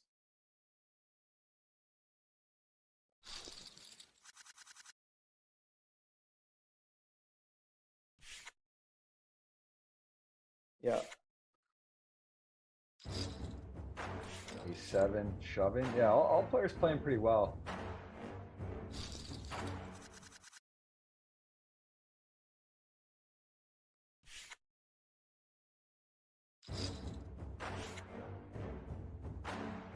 Every time they shove in one of these spots and don't leave themselves the escape hatch, I get really nervous. Yeah. Well, I don't really get nervous because I can see the cards behind them, but I would get nervous if I couldn't.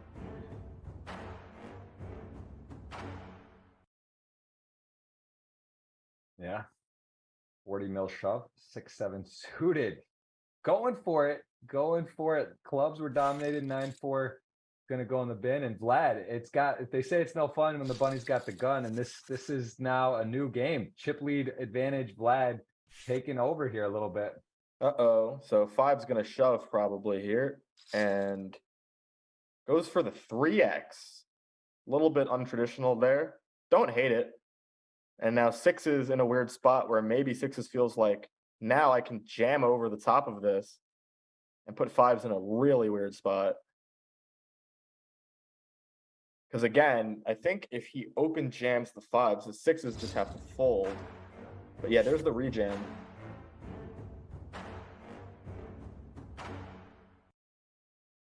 I don't think you can bust the tournament like this.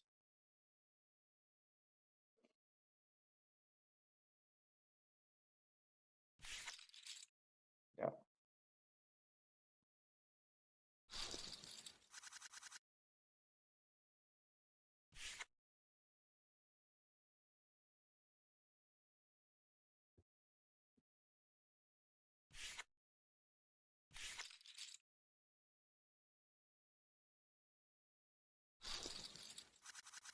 Yeah, pretty wild swings here. I mean, really, everyone's been some different chip leaders at different times. Elon had it for a while. Vlad now holds that position. Ha had it for a bit. Yep. So your guy, Coasted Jock, chipping up. I would like, you know what, I will say, in the spirit of the sweat, I would like to see Coasted Jock get heads up so that you and I have the heads up sweat. That would make it more fun.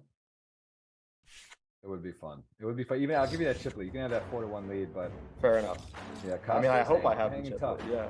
Costa's hanging tough. One double, man. It's just right there, though, right? It's just all for the taking. Elon shifted gears too. He's sort of played a different role, right? From he understood that. Look at this, 6-4 suited.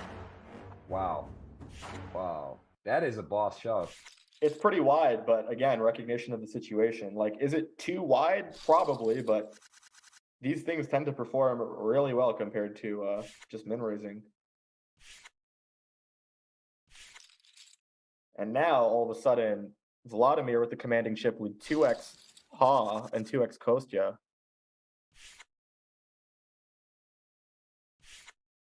9-8 should just go in as well, I think. Yeah, and then King 5 can't call. Yeah, I mean, he's timing is everything. He did get the 9. He would have been out the door in 5th instead. Chip leader 4-handed, big swing. $1 million difference potentially as it stands, but of course a lot of poker left and not over yet. This one would be okay, so this is pretty. He's going, someone in chat wrote Adamo style. This is Adamo style, right? Knowing, okay, we get to be out of line. I mean, knowing it's out of line, but choosing to do it anyway, thinking that it ends up working pretty well in real life. Ace-4 off should probably just open jam. Yeah.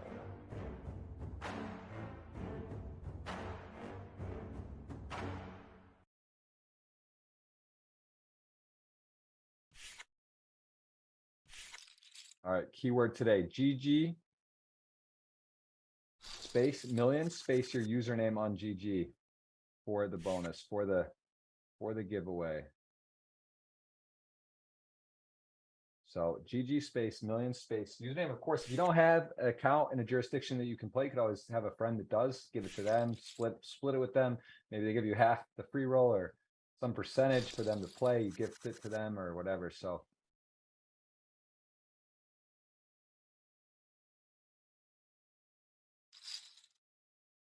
He's going to get the bad news here. Ha.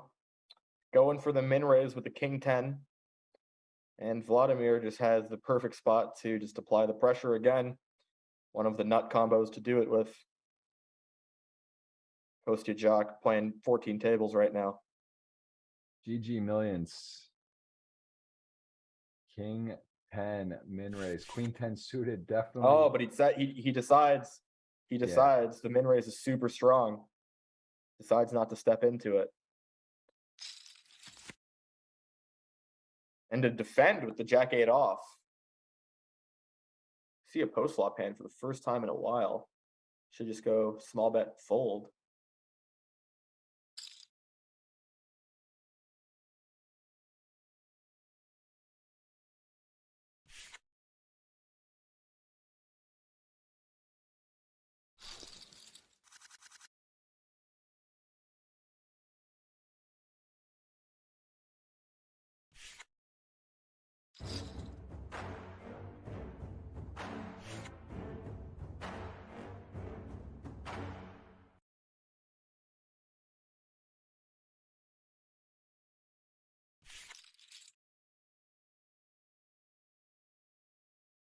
Yeah, pretty impressive, Vlad, just having that gear, you know, to instantly take the role of chip leader and really put a new meaning to it.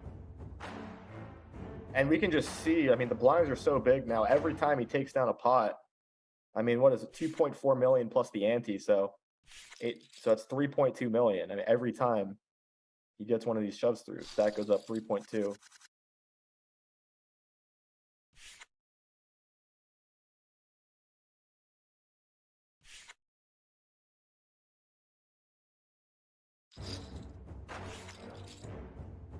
The ace-4 suited does get the shove through. That giveaway is live. Remember, you got to hit the thumbs up. 2,770 watching, 300 hit the thumbs up. About 1 in 9 of you can do better than that. And look at this as Elon, maybe a limp, a min raise. Okay, that's going to work either way, whatever he does. And he is going to get his man. Ace to ace jack of hearts. Going to need to hit.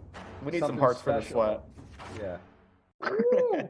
Oh my goodness, that's almost illegal. But it's not a what sweaty turn. Almost dead on the turn. Needs the 10 of hearts No, exactly for the royal stop it. flush. There's no way. No way. Stop It's it. the Oh, he heart, but hits it's the not the nut right flush. one. Yeah.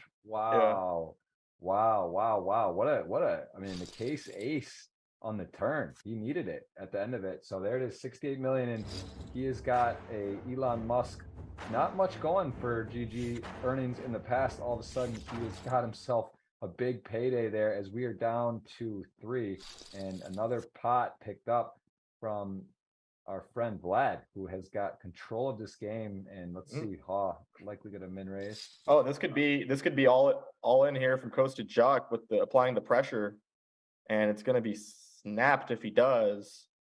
We'll see if he goes for the rejam. He decides not to, doesn't step into it. So it will be, unless Vlad has some nefarious ideas here with the 850.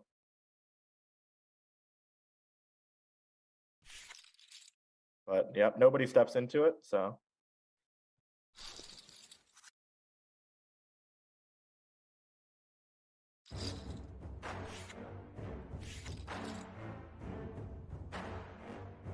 All right, well, we got 2,800 on, 328 thumbs up, 328 people potentially eligible by typing GG space millions space your username on GG. We'll have that winner. It'll be 50 or 100.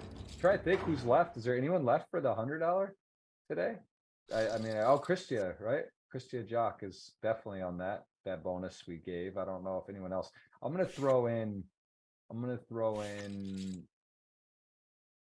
Man, I guess I'll throw in Ha just to make it more interesting. It's gonna be 50 or 100. I know Vlad was not one of those, so it'll be $50 or $100. And if we'll give you guys Ha as a bonus because it's kind of an unfair fight at the moment. Three-handed, give a little bit of a sweat. Ace Queen, Ace 9. Oh, he makes the call. Wow, this is a moment right here. Can the best hand hold? I've talked about Ace Queen for so long. It just doesn't seem to ever be right, but it could be here. He's got the diamond, turns it down to 2 outer, needs a 9 non-diamond. And it is not. That is a big moment. We have got what we might ask for, a little sweat. Mike, don't think you're out the door yet. Okay. Well, this one's going in here. See if Jack 9 can, or actually if Vlad just chooses to open first. Because now, I mean, this is the most extreme spot ever. Okay, so Ha gonna put it in. Jack 9 has to call, obviously. And let's see if Ha can stay alive. Something tells me that Jack 9's coming. Ace Queen, Jack 9, 63%. Ace Queen, it is 73%. Chop outs now. Chop's okay. That seems reasonable. And it just seems like too many outs. Is it a 7? 7? Is it? It's an 8. Wow, 11 mil, not over yet.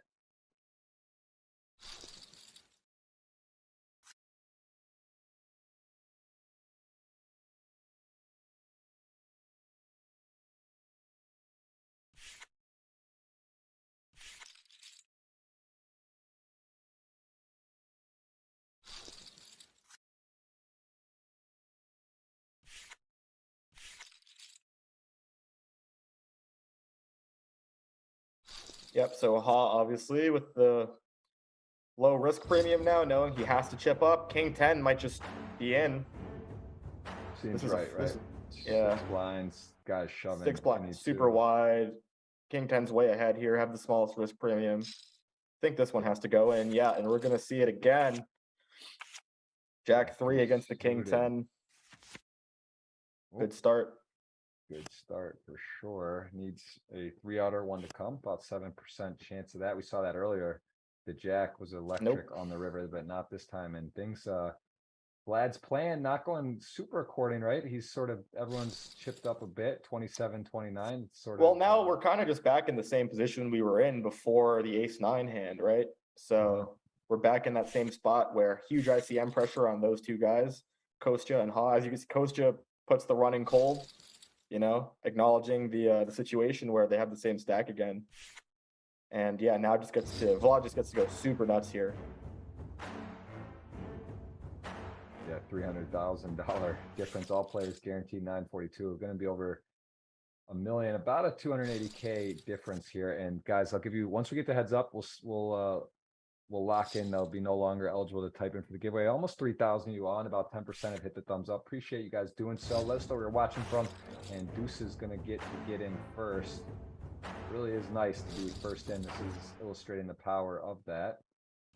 And 7-4 off is likely. Does he kind of establish a limp game? Not really at the moment. You know, at the same time, like if he does limp, does Vlad automatically just go to town? Not sure. Still enough play, right? 10 blinds, 10 blinds, 15 blinds, ace king. Just keeping balance, right? I like this instead of getting cute. You know, if your opponent The wakes up offsuit with a decent hand. Yeah, the offsuit ace-x definitely the candidates that you want to just rip, whereas ace-king suited, let's say, queens here definitely want to go put it in the min-raise range, so this is good.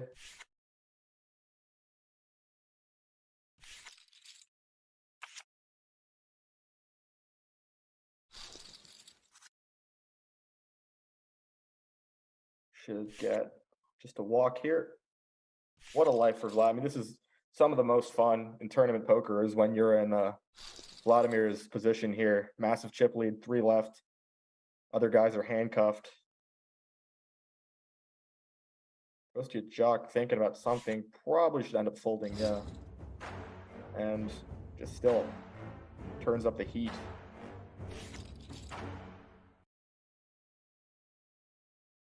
$350 now. Appreciate that. All you tuning in. If you're typing your username, GG space million space username, gotta hit the thumbs up to be eligible. And we are gonna play to a winner here. 3-handed. We are going on over 3-hour match today. Getting to it, and Vlad showing it. Showing down the goods, yeah. Showing it. It's got the goodies. Also putting a A7. little fear in them.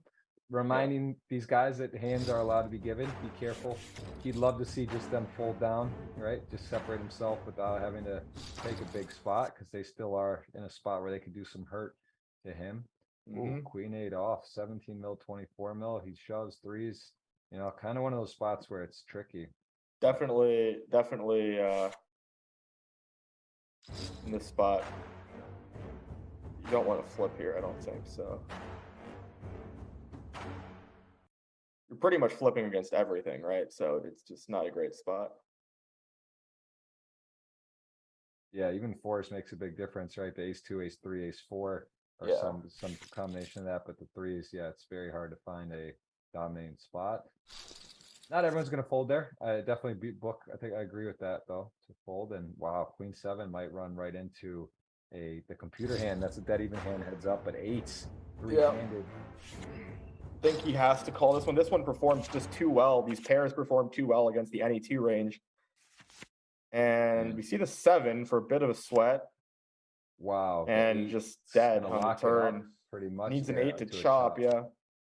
That would have been injustice. And this, look at this, streamer becomes chip leader, and he is now slightly covering, and also dinner on the line. We are really in for a full swing of events here. Let's see what's he got. Let's see what he has. Oh, the sweat. Deuce 4 versus 7s. Deuce 4 suited. Nice discipline there. Vlad shows it, and they're dead even. Yeah, we have got ourselves a dead even spot, and we got the former chip leader Haw for a good stretch. Now short stack 3 left, and Jack 10 gonna jam. Haw getting very short. Wait, did he fold? No, he called the king 10, right? And he doubled, yeah. Yeah. 2-7 off, not fun. That Haw not getting anything to work with here. But now it creates that interesting dynamic where Kostya Jock and Vladimir have to be very, very cautious against each other.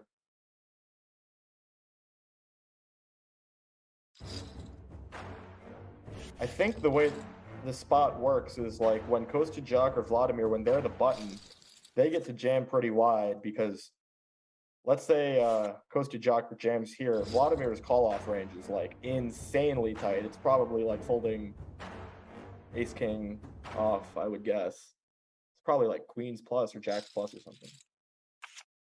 And king 5. Okay, so this could be it for Haw. Needs the queen or the 7, and he finds the 7.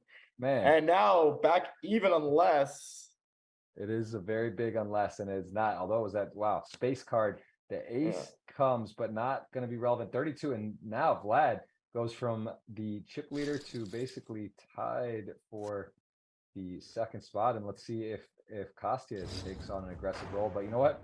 Vlad's just like, you know, I'm still here to play. I'm still here to put pressure. Part of the equation is having the chips, you know, you're going to have a little adversity. So he's right back. I mean, it's getting tight. It is really getting tight. 45, 38, 31. Look how big the blinds are. Look how much their stacks increase every time they take down the blinds. Recognizing here, queen 6. Listen, he can't call. Goes for the induced size if he's going to balance with the super strongest hands. Gets it done.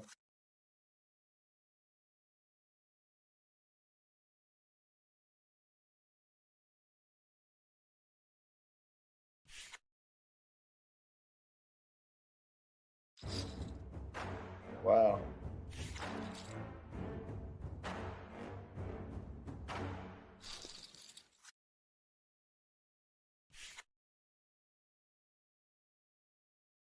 So Ha definitely going to shove this one. Ace-4 suited. I mean, when you call here, you have a suited ace. You're not putting your tournament life at risk. Definitely worthy of some consideration, but ends up folding. Yeah, I like the fold. I do too. I want to see what the line is there.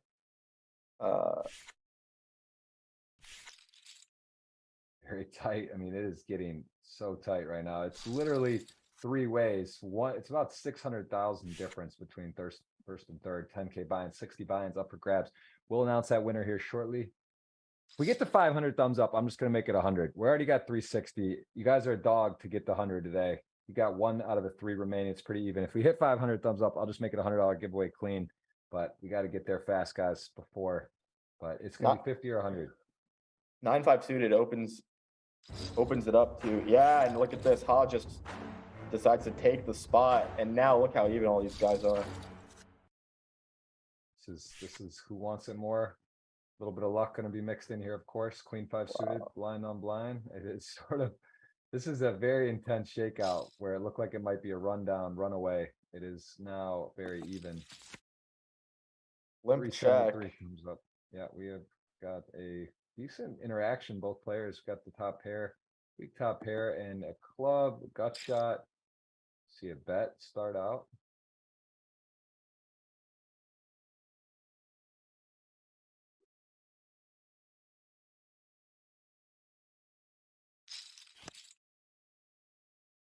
Another interesting card. A little scarier for Ha. Cost you want to keep. Oh, and he's going to barrel it here. Top pair in this spot, still a very good hand. Would be surprised to see him just muck it on the turn, but without the club, you don't love life. Yeah, I mean, you can improve against Jack 10, can improve against the flush, but you do beat hands like such. And let's see, does Kostya have the third shell here? 21 million. Chip lead implications here. 21 million. Does Kostya unload the clip? Does not. And now Ha back in the lead with this pot. And they got the exact same stack. The two Ukraine, and the Mexico flag. Oh, and now 33. Look at this. And he's probably gonna. Yeah, I think Ha's gonna shove here, and then Ace 10. I mean, 2 pretty good hands behind, but they can't call. Is the problem. Ace 10. Just look at how fast that hits the muck. Wow. And now we're just trading chip leads, Jeff. Yeah, this is intense. This is quite the finish. For a 10 mil guarantee, well, wouldn't expect anything less. See some high level stuff, some exciting action, and people playing for the win. This is a 3-handed. It's very close, too close to call. Giveaway up for grabs. It is still available, and we've got almost 400 thumbs up. We are seeing Ace 9 now. Look at this. He is getting the separation. He's got the 2-1 lead basically. After he's going to pick this pot up with a jam. He was down to 2 big blinds after he called off the Ace 9 or something like that. 2-3 big blinds. And now look how fast these things can turn. And the Ace 7 here should just go in. Really is a game of chicken at this point.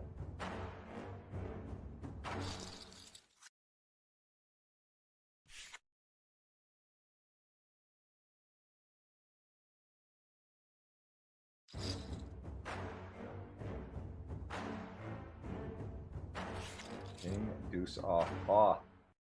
Ha ha ha. Hean and Han, he has got the lead. It is nice looking lead all of a sudden. Jack 3 off though.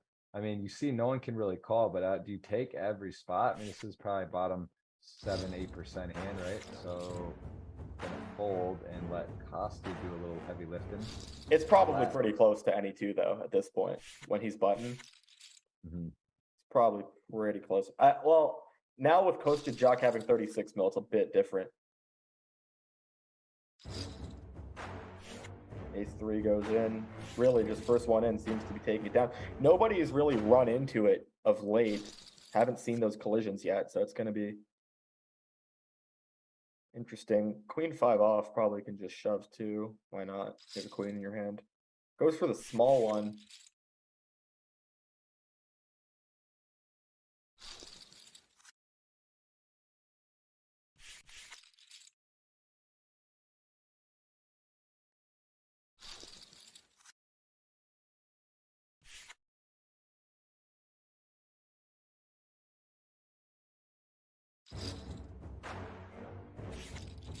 Oh, 63, 67. Yeah, the blinds Annie's so massive. All right, we're up to 1.53 mil. I mean, he's got 5 blinds in the big blind, 310 suited, and 5 blinds. So it's also at the point almost where you got to be careful because the big blind can just have to call so wide, right? And he calls the ace 9 against the 10-3. Whoa, big moment for Vlad, big moment for dinners. Oof. There's a 10. Debilitating stuff. It is very crazy spot if he can hold no space ace and GG Vlad getting a nice 300K. Wow. You got ourselves a nice dinner, my friend, when you come down, and that is Costi a Jock, the streamer, 1500. This thing could be over any hand. Yeah, I am going to announce the giveaway winner. Oh, here we go. It's right now. They're flipping for all of it. Oh, 8 does hit there. So needs a deuce to end this thing, otherwise a little bit of life for Vladimir. Yes, almost a flip to be over right there. Was paired it quickly, but still very short. We got 10 blinds to the 80. What, three almost a 3-1 lead, 2 point something. And we have played a little more poker. We'll announce a winner soon, and it is going to be actually $50 unless we get to 500 thumbs up. So you guys, before it's over, you still have time to hit the thumbs up, make it a $100 giveaway instead of 50. I see a lot of people in the mix. Gonna announce the winner here shortly. This was a $10,000 buy-in. Good to see you. Good to see a lot of familiar faces. Again, your host Jeff Gross alongside Mike Jozoff, calling the action for this legendary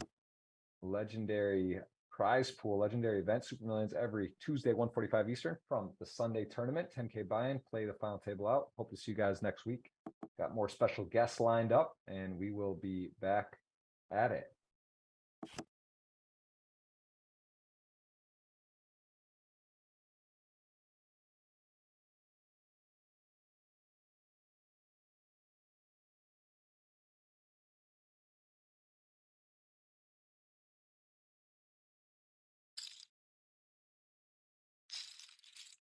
Does go for the bluff, gets snapped by the 3. And now got ourselves a little bit of a heads up situation. Yeah, 2-1 basically. Yeah, and super shallow. Anything can happen.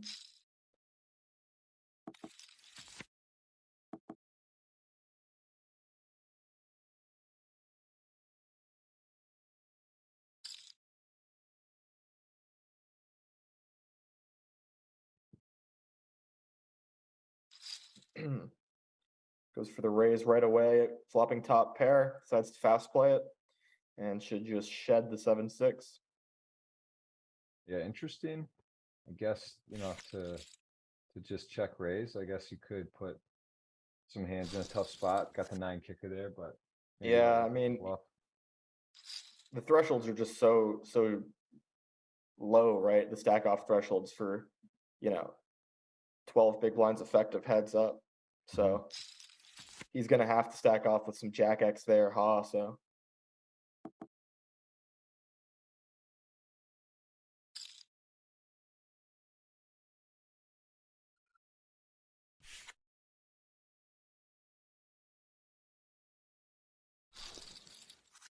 Deuce 10 suited.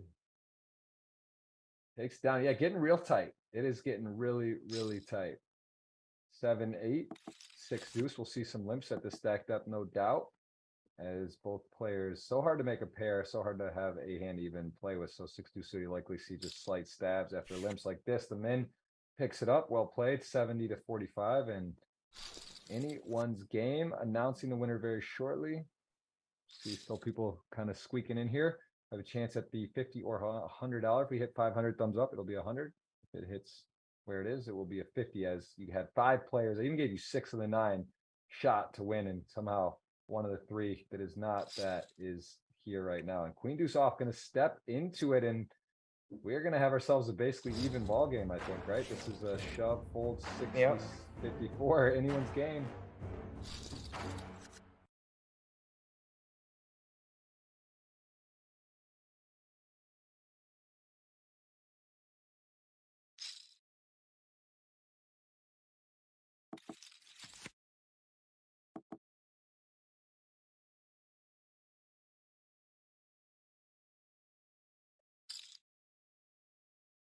Ha here at the big time range advantage, has all the ace X that he's gonna be limp trapping.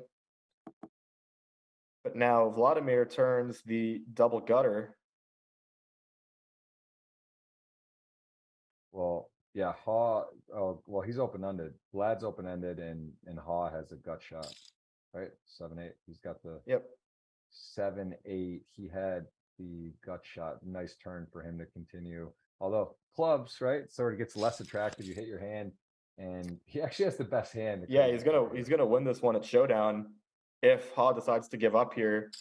But 8 high. Oh, and he's gonna bluff the river with the best hand, you know. But I mean,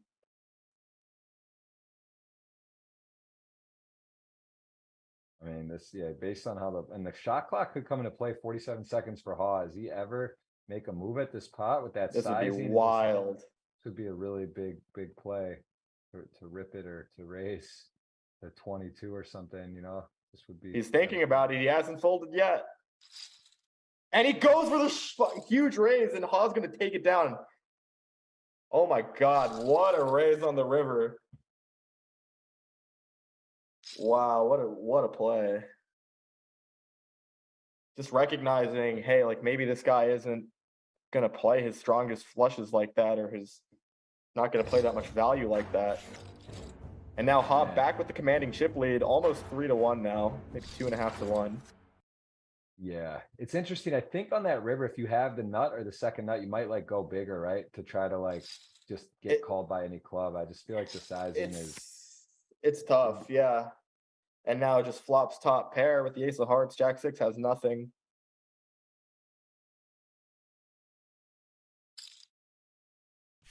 Like Vladimir is definitely going to have some leads there, but I mean, heads up. I mean, who knows how that spot works? I'm not the best. I mean, these shallow stacked post flop heads up spots. Yeah, it's a thing. There's not a lot of play. A lot of people don't have a lot of experience, including myself. I'd be lying to you if I told you I know exactly how this spot works. So for sure. Well, guys, still time. 83 more. Hit the thumbs up. It'll be $100 giveaway instead of 50. But it is currently 50. Please type in GG space million space your username or a friend's username if you want to gift them. You are not able to play in a jurisdiction over 2,700 watts. We really appreciate you guys. Thank you so much. And this has been a long one. We're coming in 3.5 hour final table, but big purse, big plays, big names, a lot of fun. And this has definitely been a treat. So I appreciate Mike you taking the time today to come on. And sure that listen, I don't want to like jinx you, but sort of we've had Sergio Ado, we've had some other big names that have come in. Ben CB following week took second. Sergio Ato won the Hard Rock 5K for a big score a week after. So, you know, it's a little booth magic. That's part of the deal. That's part of the EV. I mean, why do you think I agreed to come on? You know, I figure I figured some of it, right? It's not a secret coming on. Yeah. Saw like Mike Watson too, right? He did Super Millions, and then he got I think he got third in the big one right after. So yeah, and here we it's go. Just all in here. Could be for it all. Ace Dushant Ann Arbor, Michigan versus Ace Queen. I see two clubs. It is sweaty 50-50 for the title. Turn swings things. Is the river green? It is not, and 100% for Ha. And wow, what a final table. Unbelievable. Unreal. Wow. That was a special that is special. That is absolutely special stuff. The screen knocked me out one time. I almost fell out of my chair on the one hand. You saw the camera go out. I almost passed out. And this has been a record day. So many milestone hands, so much amazing play, and absolutely been a pleasure to do it today. Mike, any takeaways from today? Are you inspired? Are you thinking, wow, I'm not missing the Super Millions again? I mean, it was a great play, crazy play. How do you rate this final table? I mean, it was super aggressive. I mean, we had 3 Brazilians there. People were pushing the envelope, pushing the action. I thought overall we saw everyone play pretty well, you know, and just a crazy finish. I think the hand that sticks out to me the most is that bluff raise on the river there, heads up by Ha with the 8-5, and just a crazy final table, crazy heads up match, and huge congrats to everyone that made it this far, but especially Ha for the first place. What was it, 1.6, 1.5? Yeah, almost 1.6, 1.5 and change. And again, big thanks to Mike Jozoff coming on today. Big thanks to all of you for watching. This has been a treat. Super Millions GG every Tuesday. Big day, big names, big prizes. We'll see you next Tuesday. Thank you, guys.